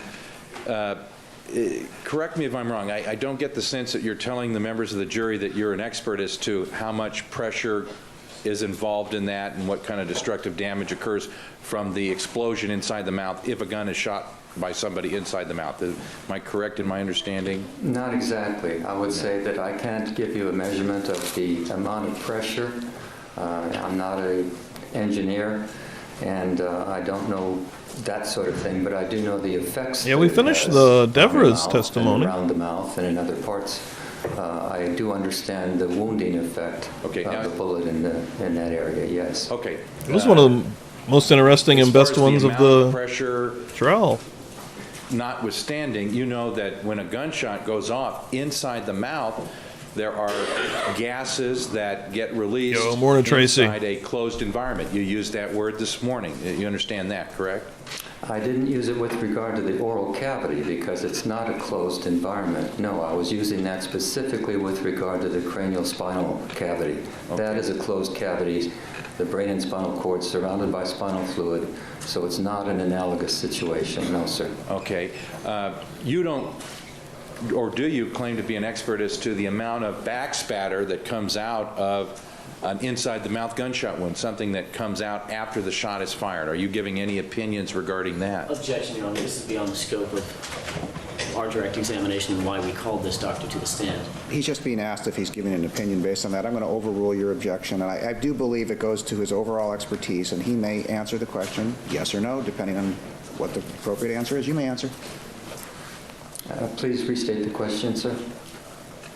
Inside-the-mouth gunshot Tell us wound, do you trying to push it this claim to be morning. an expert as to the backspatter? Get a little bit of that tissue, Bond. Get a blood, little bit of that Ajax. I residues wish that from the Linda shot was itself doing the that cross, come but out she of the hadn't. mouth But after the shot is fired. Do you claim to be an expert as to that? I'm familiar with the subject. She might not be included done, that though. in my chapter. We still got a while And left as referenced well. appropriate references. Do I'm I predicting into consider myself August. an independent expert in that area? But I am gonna start Having, doing in the more of sense these, so we'll of being see. an expert, done personal experiments on it? No, sir. Okay, you've researched it and you put that in your book. Is that true? Objection. Yes. This is beyond the scope and it's irrelevant for this No, purpose. excuse me. You put forth that he did write a book. And Yeah, I based did, on certain Murder expertise, Church he this can be entire week. cross-examined on that as far as I'm Every concerned. day As long as I it's did within this trial. certain parameters, I find it's within I'm the trying to get her parameters, done. the objection is I am overruled. ready to go to a new trial. And basically, you, in your book, you mentioned in your testimony this morning an authority on this backspatter or material. You mentioned somebody that was that published articles in Germany by the name of Karger. Is that correct? Yeah, congrats, Joe Schmo. Dude, I need to get Joe back on here to hang out. Correct. Dude, he's been Carter is killing it. mentioned multiple times. I can't remember whether that specific article was referenced multiple times. And this Karger So has if you're done not- a lot if of you're new in research here, and published make sure in you're the following field Joe of Schmo. He's gunshot wounds and doing a lot of number legit stuff. subject areas, and you cited Been him doing as Lori an Vallow, authority boots in on the that regard. ground. Is that true? No, I cited him as an important He's awesome. researcher in that area. Again, I don't like the word authority because it can be used so many ways. Okay. But I was as, I think, favorable in my comments regarding Dr. Karger as I was with regard to Dr. DeMaio. Dr. Fackler is mentioned several times in the book. Dr. And, Leetsma? Dr. Leesma is mentioned in my book in more than one chapter, yes. Dr. Spitz, more than one chapter. Yes, I'm sure. Okay. And Now, Dr. Spitz is Carter, returning.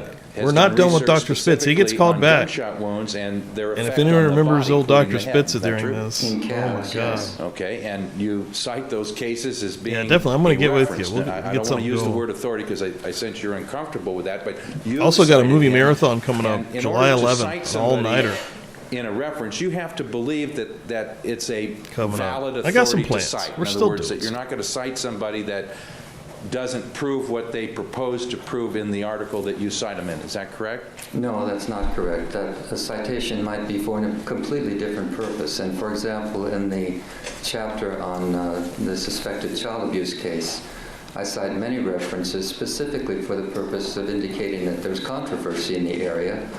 Some opinions are not as well supported by fact as one would wish to achieve.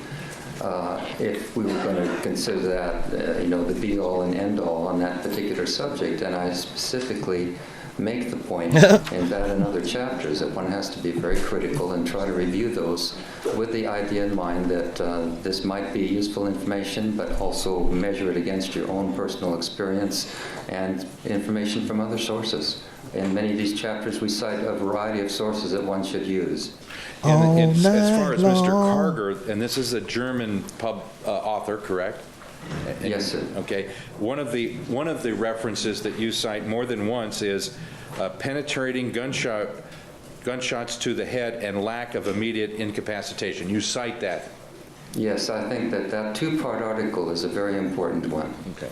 You also cite Carger a number of other times regarding blowback or back spatter that comes out of the head, depending upon where the wound occurs. Isn't that true? Yes. I think counsel approached the bench.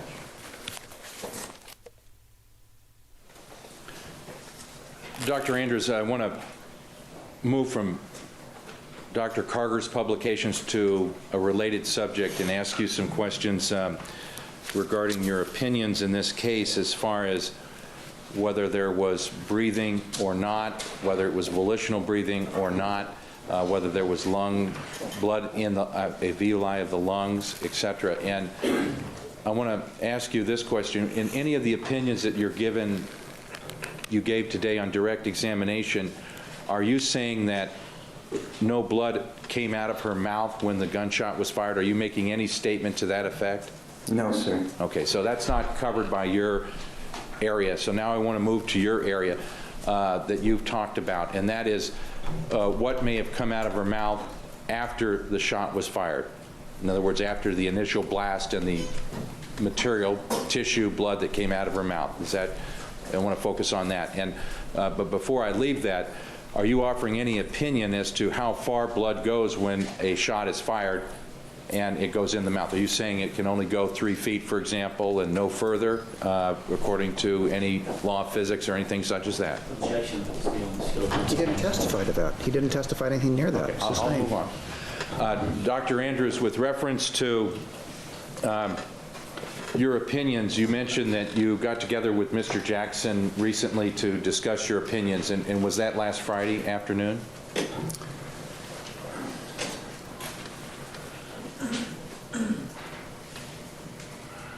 No, I think that I had a meeting with him that was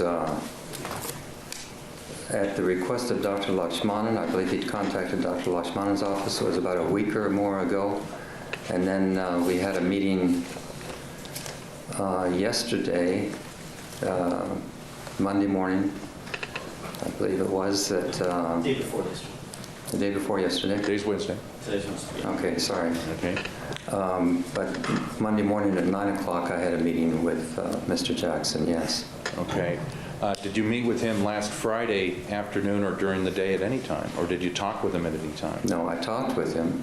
I did not meet him. Okay. And when did you first start telling him your opinions in this case? Was it last Friday or was it after that? No, it was, some questions were asked about the, whether I believed that breathing could occur, and I indicated no, I could not, but I did not go into any discussion at that point. That was at that first meeting that was arranged through Dr. Lakshmanan's office. Okay, when was that? Just give me a general time frame. Yeah, he's Trying to always remember, on. I think it was the Tuesday before last, Okay. but I can't remember the exact date. I'd have to check my calendar. Okay, so a week ago yesterday approximately. I'm guessing that would be about right. Okay, when you say arranged by Dr. Lakshmanan, are you saying that Dr. Lakshmanan asked you to meet with Mr. Jackson and some of the other attorneys in the case?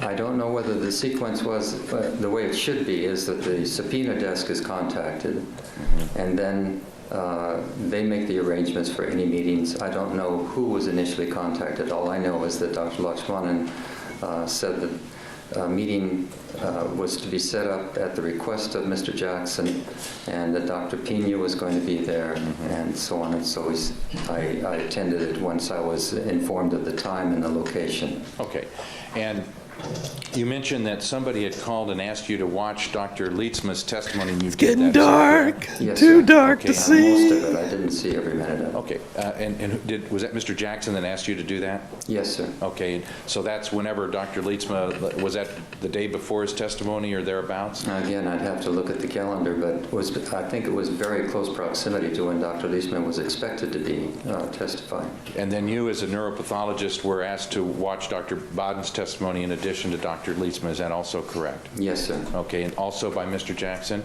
Yes, sir. Okay, was that a separate request or the same request? In other words, was it made at the same time or different? I don't recall. It may have been at the same time. I don't recall the specifics of that. Okay, so what was your understanding as to why you were being Publiclybuzz.com asked for merch. to Got a lot watch of cool Dr. merch. Leetzman and watch Dr. Biden's Any testimony? Newport folks Was wanna it check it because out. you were possibly a witness A lot of cool in the shirts. case? I was told that there was a possibility that I might Do we be do called shirt to giveaways testify, too? but that it had not been decided. It would depend in part on what other witnesses, such as Dr. Leetzman and Dr. Bowden, said, that there might be no need for my testimony. And it wasn't, in fact, until Monday that I was told, yes, you are going to be a witness in this case, and was asked to provide some documentation to verify my comments as far as did I think there were reflexes and so on, and so I provided those. Okay, and you knew Dr. Leetzman. I think you mentioned in your direct testimony that you actually were at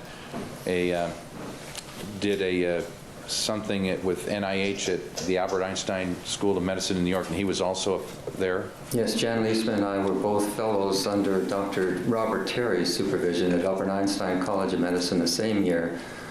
We had a very good year there, and I enjoyed working with Dr. Leetzman. We actually published an article together. Okay, and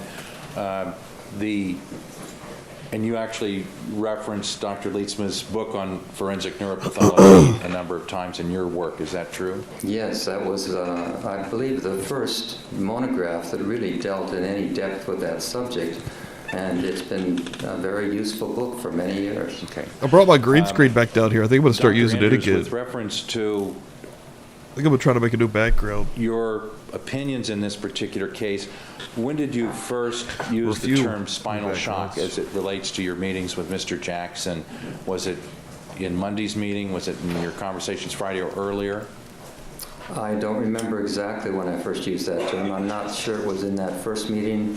I know it came up in the meeting Monday that I specifically used that term. Most of the time, the discussion was much more nebulous as to Nebulous. whether I agreed with all of the statements. Just dropping those big made by words Dr. like they ain't Bowden, nothing. And I indicated that Nebulous. many of the things they testified to I could agree with. but Bro, there that's a were certain things that I sci-fi could channel not. midday movie on Sunday. And just so that we know where the disagreements begin and end, basically you're disagreeing with the notion that there could have been any breaths in or out after the shot was fired relating to Miss Clarkson, is that correct? I don't see how that could have happened based on the testimony that I've just given. Yes, sir. Okay. I just want to know if I'm correct in understanding that's where you disagree. Now, if Dr. Pena testified that there could have been 2 shallow breaths in but no exhaling, would you agree or disagree with Dr. Pena if he made that statement? If he made that statement, it was not after asking my opinion on it, and I would consider that very unlikely. Okay, you would say that's unlikely, but you would agree with Dr. Pena that's possible, is that correct? And no. Okay, and if Dr. Pena stated that under oath, that he had made that statement, or that he had that opinion, you just simply disagree with it, along with Dr. Leetzma, Dr. Bodden, some of their opinions regarding inhaling or exhaling breaths. Objection, that's a compound question. That there's 3 different individuals and they all had differing opinions. I don't think it can be answered singularly by this witness. I'm going to allow it, just assume that they all testified this. If they don't, then it goes to the weight of the hypothetical. That's a good point. Okay? If they all testified to that, would you agree or disagree with it? That there were 1 or 2 breaths after the gunshot wound, is that the specific statement you're referring to? Yeah, Mr. Jackson has a good point. They all said that there could have been some inhalation or exhalation. Well, excuse me, Dr. Pena said there could have been 2 breaths of inhalation but no exhalation. In other words, no breath, no air coming out. First of all, do you agree or disagree with that notion? If that was a statement, then I would not be able to agree with that. Okay. No. Now, the other experts, and we're not talking about volitional breathing. We're talking about breathing after the injury to the spinal cord, that there could have been some inhalation or exhalation of breaths. If any other expert said there could have been any, regardless of how it was done, you would disagree with that, I take it? Regardless of how it was done, no. If someone compressed the chest and was doing CPR, certainly there could have been some movement of air under those circumstances, so I can't agree with that statement. Okay, let's exclude CPR. That's not on the table. In other words, excluding CPR, any inhalation or exhalation of air from Ms. Clarkson's lungs, you would disagree that that could ever occur after this injury that she suffered. Is that correct? It's my opinion that that did not occur. Okay. And just so we understand where your opinions differ,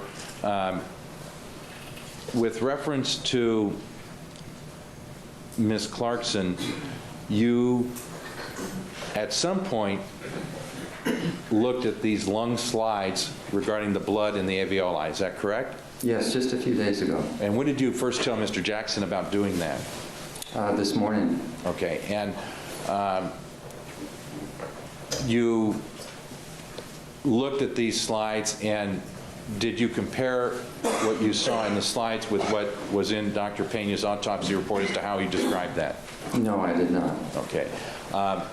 Did you see blood in the alveoli? Yes, I did. Okay. Was it widely dispersed in various slides?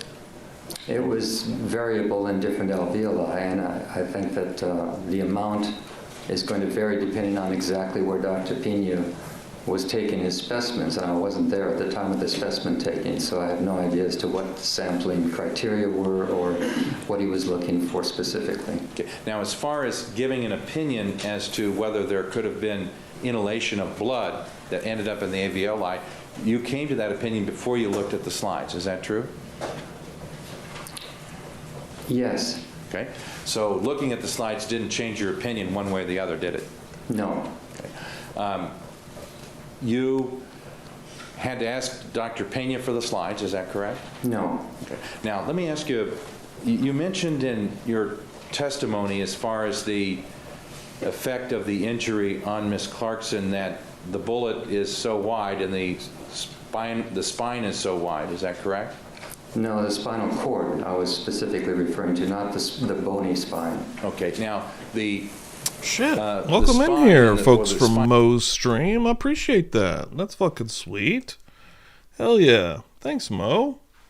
Welcome in here to Murder Church. And the spinal cord, as it gets closer to the brain, Let's actually go. widens a little bit. Isn't that true? No, that's not true. Okay. Does the bullet size and the spinal cord, do you know whether it hit directly center, That's off really to one cool. side, Appreciate off to the that, other Mo. side? Do you have any idea how the spine was transected? Yes. Okay. And was it a straight-on hit, or was it off to one side or the other, or do you know? It was so close to central that it was able to hit the occipital sinus. This is the Phil Spector 2007, his first trial, that has prosecutor Alan Jackson going against the defense team of Linda Kinney Bodden, for example. But he has many different defense attorneys. But yeah, just two, for example, there. But yeah, welcome in here, everybody. Hit the like ski as you come through. Again, thanks again, Mo. That's fucking sweet as hell. Hell yeah. We welcome everybody in here. Welcome to the party, pal. Behind the spinal cord, and that's in the midline. So it may have been a millimeter off, 2 millimeters off. I can't testify as to the exact distance, one side or the cool other, as the hell. angle, but it was very, very close to central midline. And with reference to the size of the spinal cord for Ms. Clarkson, you didn't measure that. You're actually going on a standard measurement for an adult. Is that Also, people that just came in, real quick, perfect time to do it. Today, I have another really killer stream with another crazy creator, Jack. This guy, his channel is called Never a Truer Word. Excuse me. 3 p.m. today Eastern, we're going to be watching Ted Bundy's last interview just hours before his execution, and Jack is going to be analyzing the words of Ted Bundy again in his last hours. But yeah, 3 p.m. Eastern today. Hit the subscription button there. Follow us. Let us know what you think, and hit the old like ski again. Thanks again, Mo. Fucking love it. Mo comes over here and hangs out randomly. She's one of the coolest creators out there. And fuck yeah. Is that true? That's true. Okay, so there is some variance in that. Isn't that true? And yeah, they also have a physical wheel, since I've got some new eyes in here. Right now, I think we only one name away from spinning a wheel, but once we get 12 names on a wheel, I give away some stuff. I got some really cool merch. and we do a physical will. I've got a literal will that I will write everyone's name on and give it a spin. And the way to get on there is through donations like Factual Lie just did there. I'm going to put them right now on the wheel. I appreciate the shit out of that. And I think we're, again, only one name away from getting a spin. So, yeah, thank you very much, Factual Lie.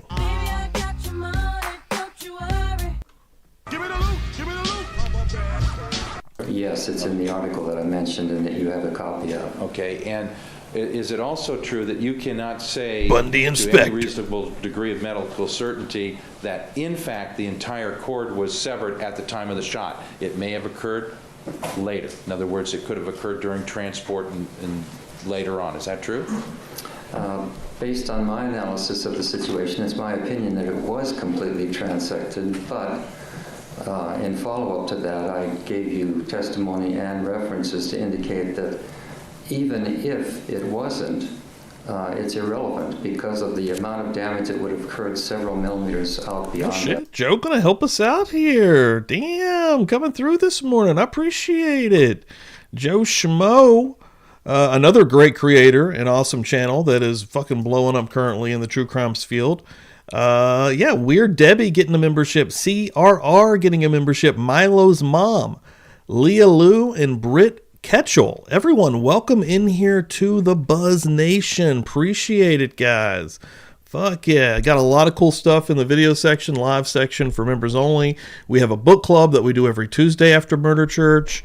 What was the other channel? Joe Schmo. Mo in the Deep End. Follow me on kick.com/publicly buzzed. Everyone, welcome in here. Joe, thank you so much. You just got the last spot, brother. That point. I understand that. You're saying that even if it wasn't completely transected, you're saying it wouldn't have worked. Basically, it wouldn't have conducted neural activity from the brain to Correct. the lower extremes. Okay, but can you state, let's start with just this proposition. We'll give away some stuff this morning. Hold on. Can you state that it was completely transected at the time the shot was fired? I would say to a reasonable degree of medical certainty, but is it impossible? I think, like many people realize, there's very strange things can happen. Oh, and Never a Truer Word on also, one yeah. or the Never a other Truer side, Word is the other either the channel. coverings around the spinal cord, the pia arachnoid. If Poke wouldn't or, mind dropping Jack's few channel in the neural chat, structures that'd be that were awesome. fragmented on one or the other side. No, I don't believe I can go that far, sir. Okay. Now, with reference to your discussion about spinal shock, the article that you provided talks about that. One of the articles that you Yeah, Bundy stream's on here today. Isn't that true? That'll be here today at 3. What are you referring to, sir? And I'll be An article. promoting them then too.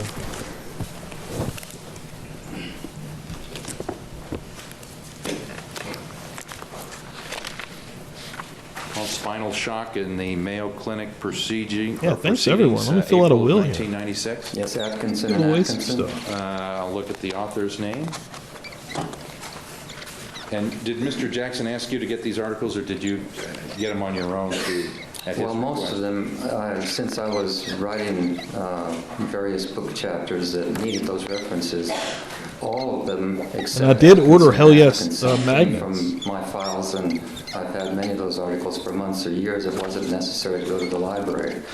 I took the additional precaution since it became apparent that testimony would be probable to go to the UCLA squeaky here. library a few days ago and do a bit of a literature search and see if I could find anything more recent that might be pertinent.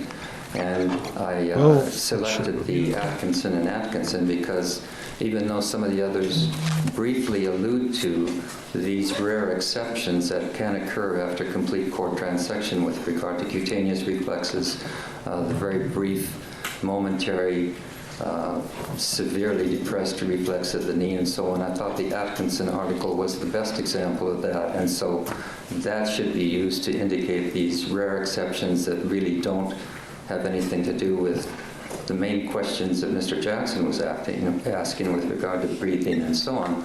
But I wanted everyone to be aware that nothing is 100%, Oh, yeah. or very few things are. Got a will And that ready to these very rock, rare baby. exceptions occur even though they're not relevant in this case. Okay.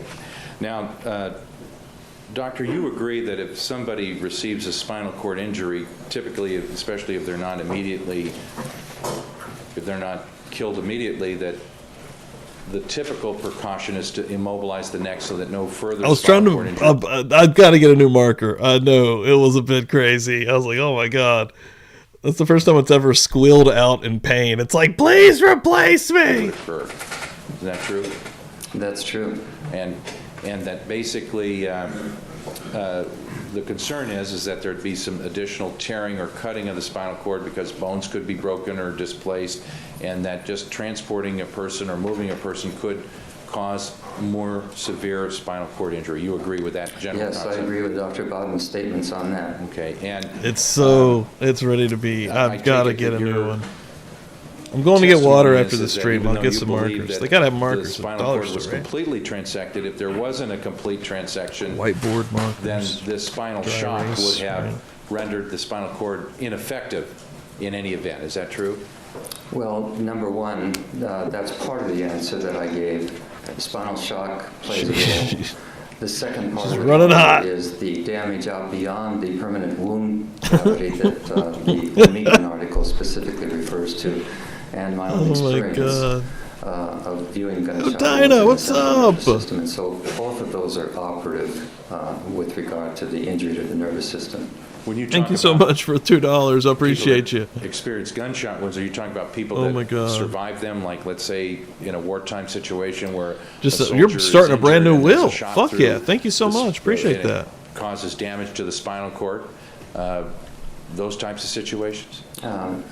Please restate the question. I'm not sure what you're asking me. Well, sometimes somebody gets shot and they receive a spinal cord injury because the bullet causes a problem with the spinal cord, correct?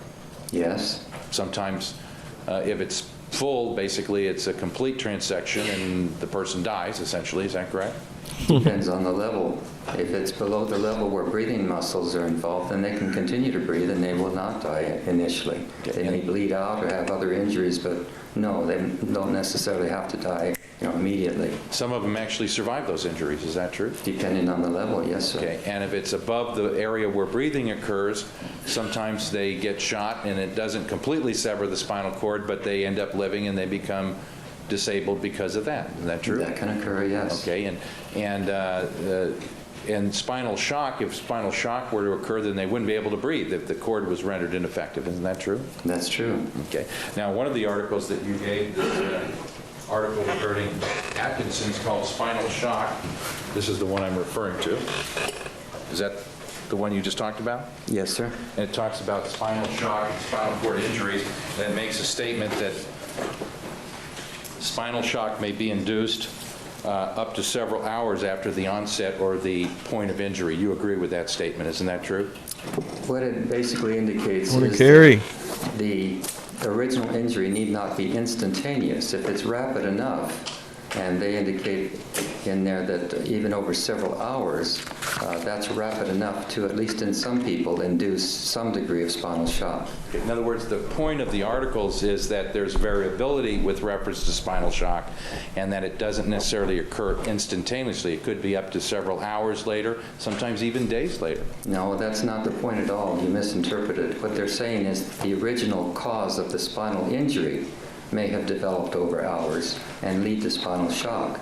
But if there's a severe, particularly in the high spinal cord injury that's in a human, and it completely transects or physiologically transects, and I made the distinction between those two yesterday, spinal shock will occur. And if you refer to the DeTuno article, which again I consider the most detailed on this subject, they specifically used patients that had had complete physiologic transection at a high cervical level because spinal shock is so predictable and so severe in those cases, they were able to completely go through and identify the entire sequence of events in 4 stages of the return of reflexes after that predictable, instantaneous spinal shock occurs. What's up, Frog? So I don't agree with how you phrased the statement. Okay, so the word induced would be, is another word for start, or the condition develops. Isn't that a fair statement? Well, you have to make a distinction between what's the original cause of the spinal cord lesion and the subsequent development of spinal shock. PJ. These are apples and oranges. These are two different things. One's I haven't heard cause, the name PJ one's in a long effect. time. Okay, I just I knew want to PJ know once how upon you a time. define the word induced. What, does that mean the beginning or the start in some, I'm not putting it in any context at this point. Okay, induced to me simply means that one thing causes another to occur. That's how I interpret that word. Now, onset of injury, do you know what that phrase refers to? I think so. Okay, and that means let's say somebody gets shot with a bullet, the onset of injury is going to be immediately when that bullet hits them. Is that correct? Correct. Okay. And this statement is made in this article that you have referenced. Spinal shock may be induced up to several hours after the onset of injury. Do you disagree with that statement? In other words, did I read it correctly? What type of injury? Just ask if was that a statement in that article? Objection vague. Obviously, he needs clarification. And I would ask counsel Objection to vague. point to the page number. Oh, I'm sorry. It's actually, the discovery page is 25, 133, 385 of the Thank you. Atkinson article on spinal shock. I think if you don't put it in context, it may be meaningless. Just to say I don't that hate these the words Plord appear guy without like I do putting the it in Rosen context dude, doesn't mean but anything. he's so thorough. So you need to put it in context because that's It goes the way into the like witness is going to answer. Okay, just let me, endless irrelevant stuff in my ask you opinion. this Like, question, good God. Dr. Andrews. That's why this trial Does was spinal 8 shock million always years occur long. immediately after the injury-producing event? According to their statement, obviously that it can start to occur or become at least manifest enough so that it can be diagnosed clinically, even if the injury is occurring over a few hours. That's the import of the statement made. It depends again on what kind of injury. Is it a gradually enlarging hematoma or blood clot? Is it a ischemic lesion where the blood supply has been cut off and gradually edema occurs and you can get spinal shock? You're not specifying it well enough for me to, encompass all of the variables. But I agree, it doesn't have to be instantaneous. I've seen spinal shock in cases of multiple sclerosis where there was a rapidly Oh, developing nice, Simi. lesion, Thanks for hanging out this and morning. it caused a Come back at transverse 3 myelitis if you and can. spinal I shock got a good show. ensued. Now that plaque is going to evolve over minutes to hours as far as the physiologic effect, and I've seen spinal shock in that setting. No, it's not necessarily an instantaneous precipitating cause. So to that extent, I can agree. Okay, so where you disagree is that with, let's say, a bullet wound, you're saying that that's instantaneous as opposed to a non-bullet wound or something along That's those- right. Okay. That clarifies it. Thank you. And in your experience, have you ever been to scenes as a pathologist where it's a death scene where people report that people who have received spinal cord injuries by bullet wounds have been able to move their arms and legs, and in other words, that their movements have occurred after their shooting injuries, and then they subsequently died? Have you ever experienced that, where you've actually gone to a scene and the relatives say, yeah, this person was shot, you later learn that it was a spinal cord shooting at some level, but they were able to move their extremities that were affected by the cord? I have not personally attended a scene of the type you described, no. Okay. All right. So let me ask you a hypothetical question, Dr. Andrews. Suppose that that does occur. In other words, that a pathologist goes to a scene and determines that there's a spinal cord injury and that there was some movement below the point where the cord was injured by a bullet wound. In other words, do you think that's possible? I'm going to object. That's an incomplete hypothetical. It completely depends upon the type of injury. Well, first of all, are you able to answer it the way it was asked? Yes. Is that your answer, or yes, you can answer it? No, Your Honor, I can't answer the question, but that's not my answer. Okay, go ahead and answer the question. You said spinal injury, and To the spinal cord, that's what I'm a talking about. spinal cord. Sure. All right, how severe? Let's your ju- hypothetical. Let's just say either a partial or complete transection, either one. I can't answer it if you're going to put both of those into the, Let's start with partial. how partial? Half. Half? Right, He's half. making Lord My pay goodness, for his I would thoroughness be, now. Very skeptical that a gunshot wound that tore half the cord apart did not also cause physiologic disruption. So long. And some degree of spinal shock at the time of the injury. I would be very skeptical as to whether there could be any movements. Again, clinical pathological correlation is key here. In this hypothetical, there's not enough data to reach a firm conclusion. Okay, and complete transection of the bullet goes through the spinal cord and completely transect. And would you expect that that person could have any, first of all, volitional movement below the area that was where the cord was hit? Is that part of your question? Yeah, in other words, No, if it was a complete transection, they would not have volitional movement below the level and very possibly for a few segments above. and what about reflexive movements, in other words, non-volitional movements? Would you say that there is always none if there's a complete transection? No, I didn't state that previously. In fact, I made a point to give you some exceptions to complete loss of all reflexes. There are some minor cutaneous reflexes that might occur. There was that incident that I mentioned that's from the 1800s in a couple of articles that I couldn't verify as far as decapitated people, that there might be a very transient and profoundly depressed knee jerk that lasts a few minutes. So I've already testified that that is not the case. Okay. Now, Dr. Andrews, with reference to your opinions regarding the lungs and blood being in the lungs, you don't quarrel with the physical finding of blood in the lungs that was documented at the autopsy, is that correct? I don't what with? You don't question the fact that there was actually blood in the lungs, is that true? No, sir. Okay. Now, you didn't see that, but did you read that in the autopsy report? No, I didn't look at the lungs as they were being removed. I did see the slides, as I mentioned, and there was blood in alveoli. Okay, how about the description of the lungs in the autopsy report? Did you review that? I don't recall the details of that, no. Somehow you must have learned that there was some weight issue with the lungs. Did you pick that up from Dr. Bodden's testimony? Yes, sir. Okay, and do you quarrel with the fact that the lungs had more weight to them than they atypically would have?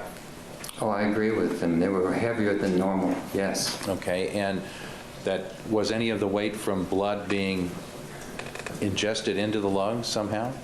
Well, since we saw blood in the lungs, and since blood has some weight, depending on how much in there, it depends on how much weight there will be. Yes, certainly that could have contributed to some of the weight. Okay, now Mr. Jackson was asking you some physiological questions about how the structures of the body are, and basically the throat goes down, and one part of the throat goes into the stomach. Is that correct? Well, one part of the pharynx goes into the stomach, yes. And then there's through the esophagus. And then there's the esophagus goes into the stomach, and then there's the airway that goes into the lungs. Is Yes, that true? trachea and bronchi. Yes, Okay, sir. and there's actually a flap called an epiglottis Yes, sir. that stops and moves Epiglottis? one way or the other, depending upon whether you're breathing or you're trying to eat something. Excuse correct? me? During life, yes. Okay, and when this epiglottis is actually a piece of cartilage and surrounded by tissue, and it moves involuntarily, is that correct? When someone is alive, correct? Yes, it can. Okay, and it's governed by the central nervous system, is that true? Yes. Okay, and if Ms. Clarkson would have had a complete transection of her spinal cord, this epiglottis wouldn't be able to move at all. Is that true? Because that would be cut off in addition to all the other nerve fibers, if you assume what you're saying is correct, isn't it? Well, there are some fibers that go from the central nervous system through cranial nerves that go to the pharynx, and so there may be some cranial nerve fibers that are causing some impulses there, but my point was that with the type of wound that she had and the obvious evidence of secondary overpressure, Yeah, it's going to be a good one. I doubt very much that anything like that happened. I think much more likely and to a reasonable medical degree.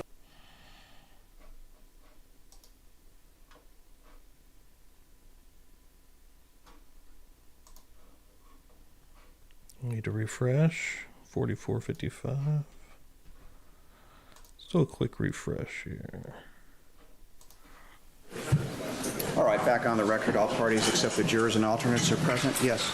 Your Honor, I asked for And to a reasonable medical degree of certainty that she had traumatic apnea, even if all we considered was the intracranial wound. Okay. Essentially, if somebody's deceased, the epiglottis basically stands up straight and it doesn't block either passageway to the lungs or to the stomach. Isn't that true? Well, I wouldn't say it stands up straight. I know that there is access to both openings, whatever its position happens to be. Both channels are open if the person is deceased, that the epiglottis essentially doesn't cover one or the other. Isn't that true? I haven't seen it cover one or the other completely in my experience with autopsies, no, sir. Okay.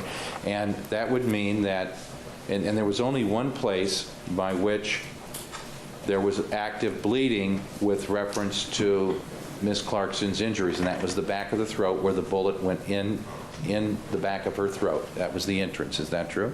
From my understanding from the testimony that I watched, I think that, I'm not sure whether both Dr. Liesma and Dr. Bodden or just Dr. Bodden made reference on more than one occasion to tongue laceration, and I believe he mentioned some other bleeding points or abrasions in the oral cavity. I don't remember the specifics, but that would mean that there was more than one potential source of bleeding. Okay, so the back of the throat, some bleeding within the mouth based upon the lesions that would You got be a there. wheel The spin blood coming would in be about coming what? From the mouth would be going down the throat, basically. 9 That's minutes? where The countdown location would start. commences. Into the throat, the airway, and the stomach passage. Is that true? I'm going to run use the bathroom real It would quick. I'll be actually right be back, from guys. the bullet hole in Thanks, the everyone, oral for hanging out. pharynx, because that's what gave access to the spinal fluid that was bloody and any vessels that were transected in the back of the oral pharynx there. So, you know, by mouth, if you include that, then yes, I would agree with that. But mouth and back of the throat is what I'm trying to Okay. Yes, sir, discern. I In can other words, agree the with that. combination of all of that could, and it would, including whatever spinal fluid might be there, it could go down the throat into the lungs. Yes, I agree Okay. with that. And into the stomach. It could get into the stomach also. There are basically two passageways right next to each other, correct? Correct. And the epiglottis doesn't block either one. Is that true? Because That's my understanding, yes, sir. right. And the way to demonstrate that that's accurate would be to look at both areas to see if there was blood in there, both the lungs and the stomach. Isn't that true? Now that I can't be sure I agree with, because there might or might not be blood in both. It depends on if the esophagus had collapsed and was not allowing the blood to drain as easily there. It might go through the path of least resistance. It would depend on the position of the body. So I don't know whether blood was looked for in the gastric contents, so I can't say that in this case that was the case. Did you look at that to explain your theory that gravity would cause this blood to go into the lungs? Did I look at what? Did you look at whether there was blood in the stomach? No, I did not. Okay. Do you assume there would be, wouldn't you, Don? Not necessarily. Okay. So the blood would all come out of the hole in the back of the throat, in the mouth, wherever it came from, and it would just go into just the lungs? Do you think that's a reasonable position for you to take if that were to be the case? No, I think my position would be that it could go in either or both locations. It would depend on the exact position of the body, the direction of the drainage, and I certainly wouldn't exclude the possibility that it could get into the stomach too. Did you read in the autopsy report, or did you hear Dr. Bodden's testimony that there was basically just a brown liquid, no blood in the stomach? Objection, that misstates the testimony.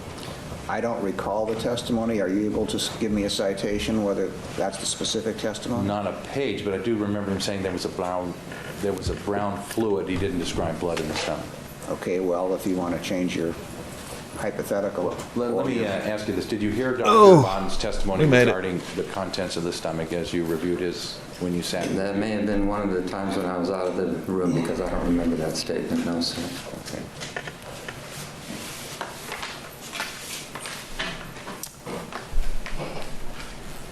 Dr. Andrews, you talked about one other mechanism being that the movement of the body, the rough movement of the body afterwards, could cause some of the stomach contents to go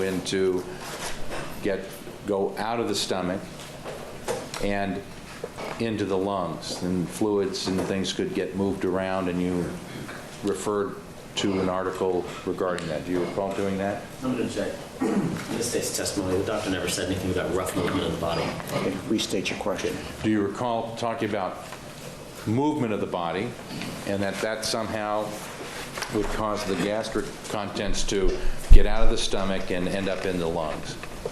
Yes. And that there's this, you talked about the aspiration of that, and there's an article by a person by the name of Gardner that discusses that using barium as a visual way to measure that and study that. Is that true? No, that's not what I said. Aspiration implies that active breathing is what caused it to get into the alveoli.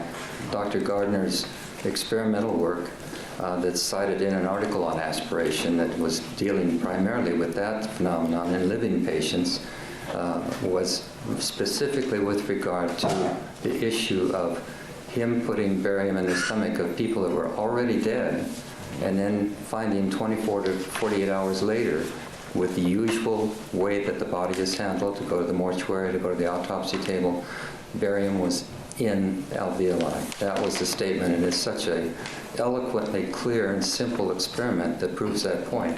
I felt that it was relevant to this case. Doesn't Gardner actually say that there was barium in the bronchi after death? In other words, that it went into the bronchi as opposed to the alveoli? No, that's not what it says. It doesn't say that it did not get into the alveoli. Wildside getting It went feisty in only the chat here. bronchi. That's a misstatement. We'll give her a Does spicy he use pepper the here. term gastric contents may reach the bronchi after death? I don't remember that specific give her a statement. liquor I'm drink, glad to read actually. it Here, and drink see some whether booze. it's in the section that I'm specifically referring to or not. May I approach her? 4 minutes till the wheel. Till I spin a wheel. Yes, that's in the initial part. And real quick, actually, the new wheel that's already started, thanks to Dinah Do, Kathy came through my Venmo and gave me $4.20 and says, passing the plate for Pastor Steve. Thank you so much, Kathy. I appreciate that. I'm getting you on the list for the next wheel. So we're only 10 names away from another wheel. We're about to get a wheel spin, though, very shortly. Kathy, thank you very much. Good morning. Hope you're having a good morning and a good weekend. Can you? And again, today, just real quick before we do finish out, we haven't got much of the show left. 3 Eastern today, just 3.5 hours from now. I'm having a really cool show. Jack from the channel Never a Truer Word. If you go check out his channel, you'll see he's the real deal. He is a language analyst. He is going to be coming on and analyzing the words, the last words, if you will, of Ted Bundy in his last ever interview before he is executed. It's going to be a really good show. You're not going to want to miss that one. Point to the portion of the article that talks about the alveoli, using that term alveoli? Yes, this section here where he talks about investigation. It's in the very next paragraph after the one that you highlighted, that statement. Okay. And does he use the word alveoli, gets into the alveoli? Yes, he does. And he actually has a photograph in there of an x-ray of the lungs that show an alveolar pattern of barium that is for further verification. It's a well-described pattern. You're right, Counsel, you're referring to page 231. Yes. All right, thank you. Dr. Andrews, when you met with Dr. Pena, did he discuss with you his findings at the autopsy in your recent meeting with him?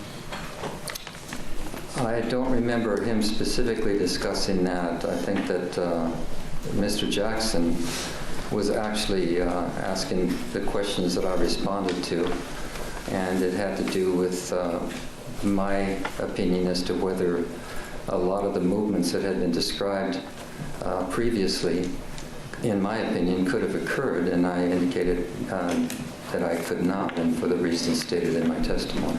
Okay. Some of the things that he mentioned I did not disagree with. There were these few that I did.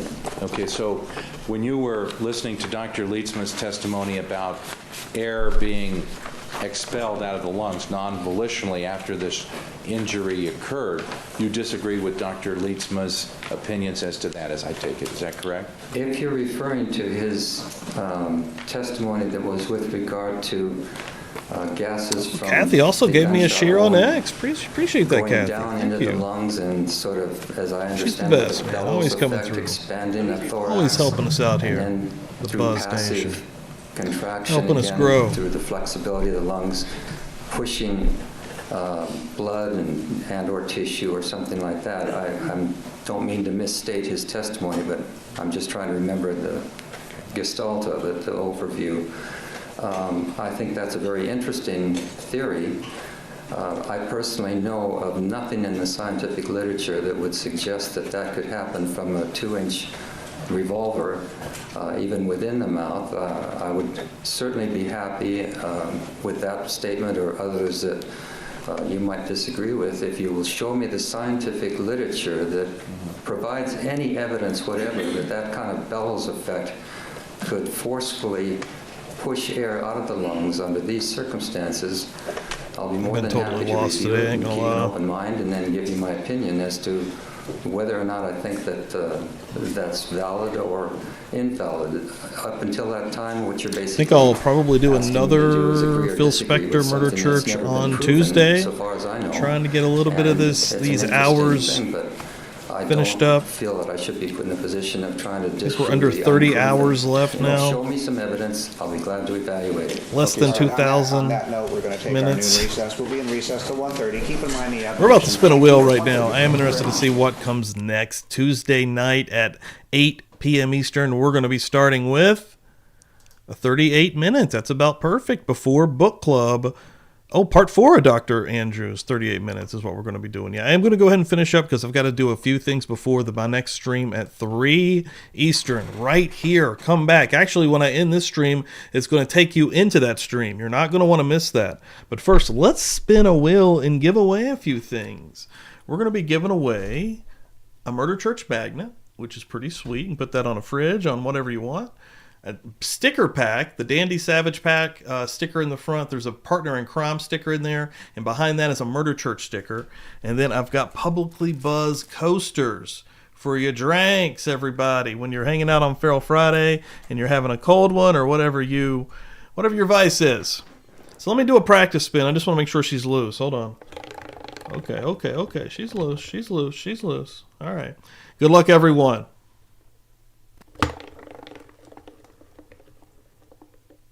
Who's gonna get it? Who's that yellow? Factual lie. I know that's hard to read, but that is factual lie. Factual lie picking up the win, ladies and gentlemen, here on Murder Church this morning. Give him a little bit of love. I'm telling you like it is, baby. Hell yeah. Love it.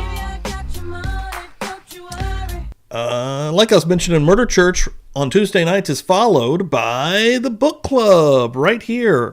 Buzz Nation members exclusively get the book club. Right now we're reading a Ted Bundy book. It goes perfectly in line with what we're about to be watching today at 3 with Jack.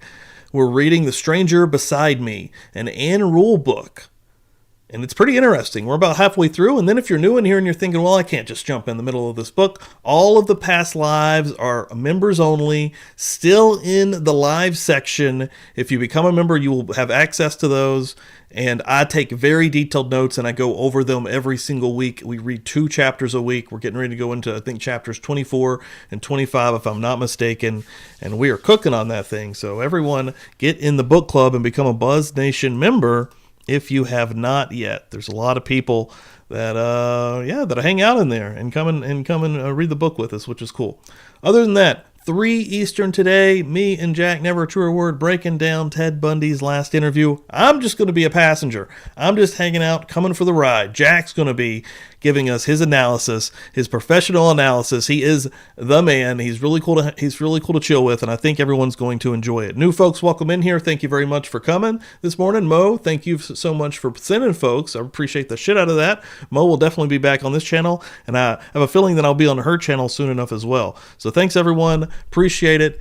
Buzz Nation representing. I'll see you back here at 3, only in a couple of hours. That's 3.5 hours until we do it. I got to go shopping. I'm going to go buy some groceries. I need to go get some water. I just drank my last bit of water. So, all right, get the hell out of here. Let's go. Boom. Sunday. Come back. This hurts.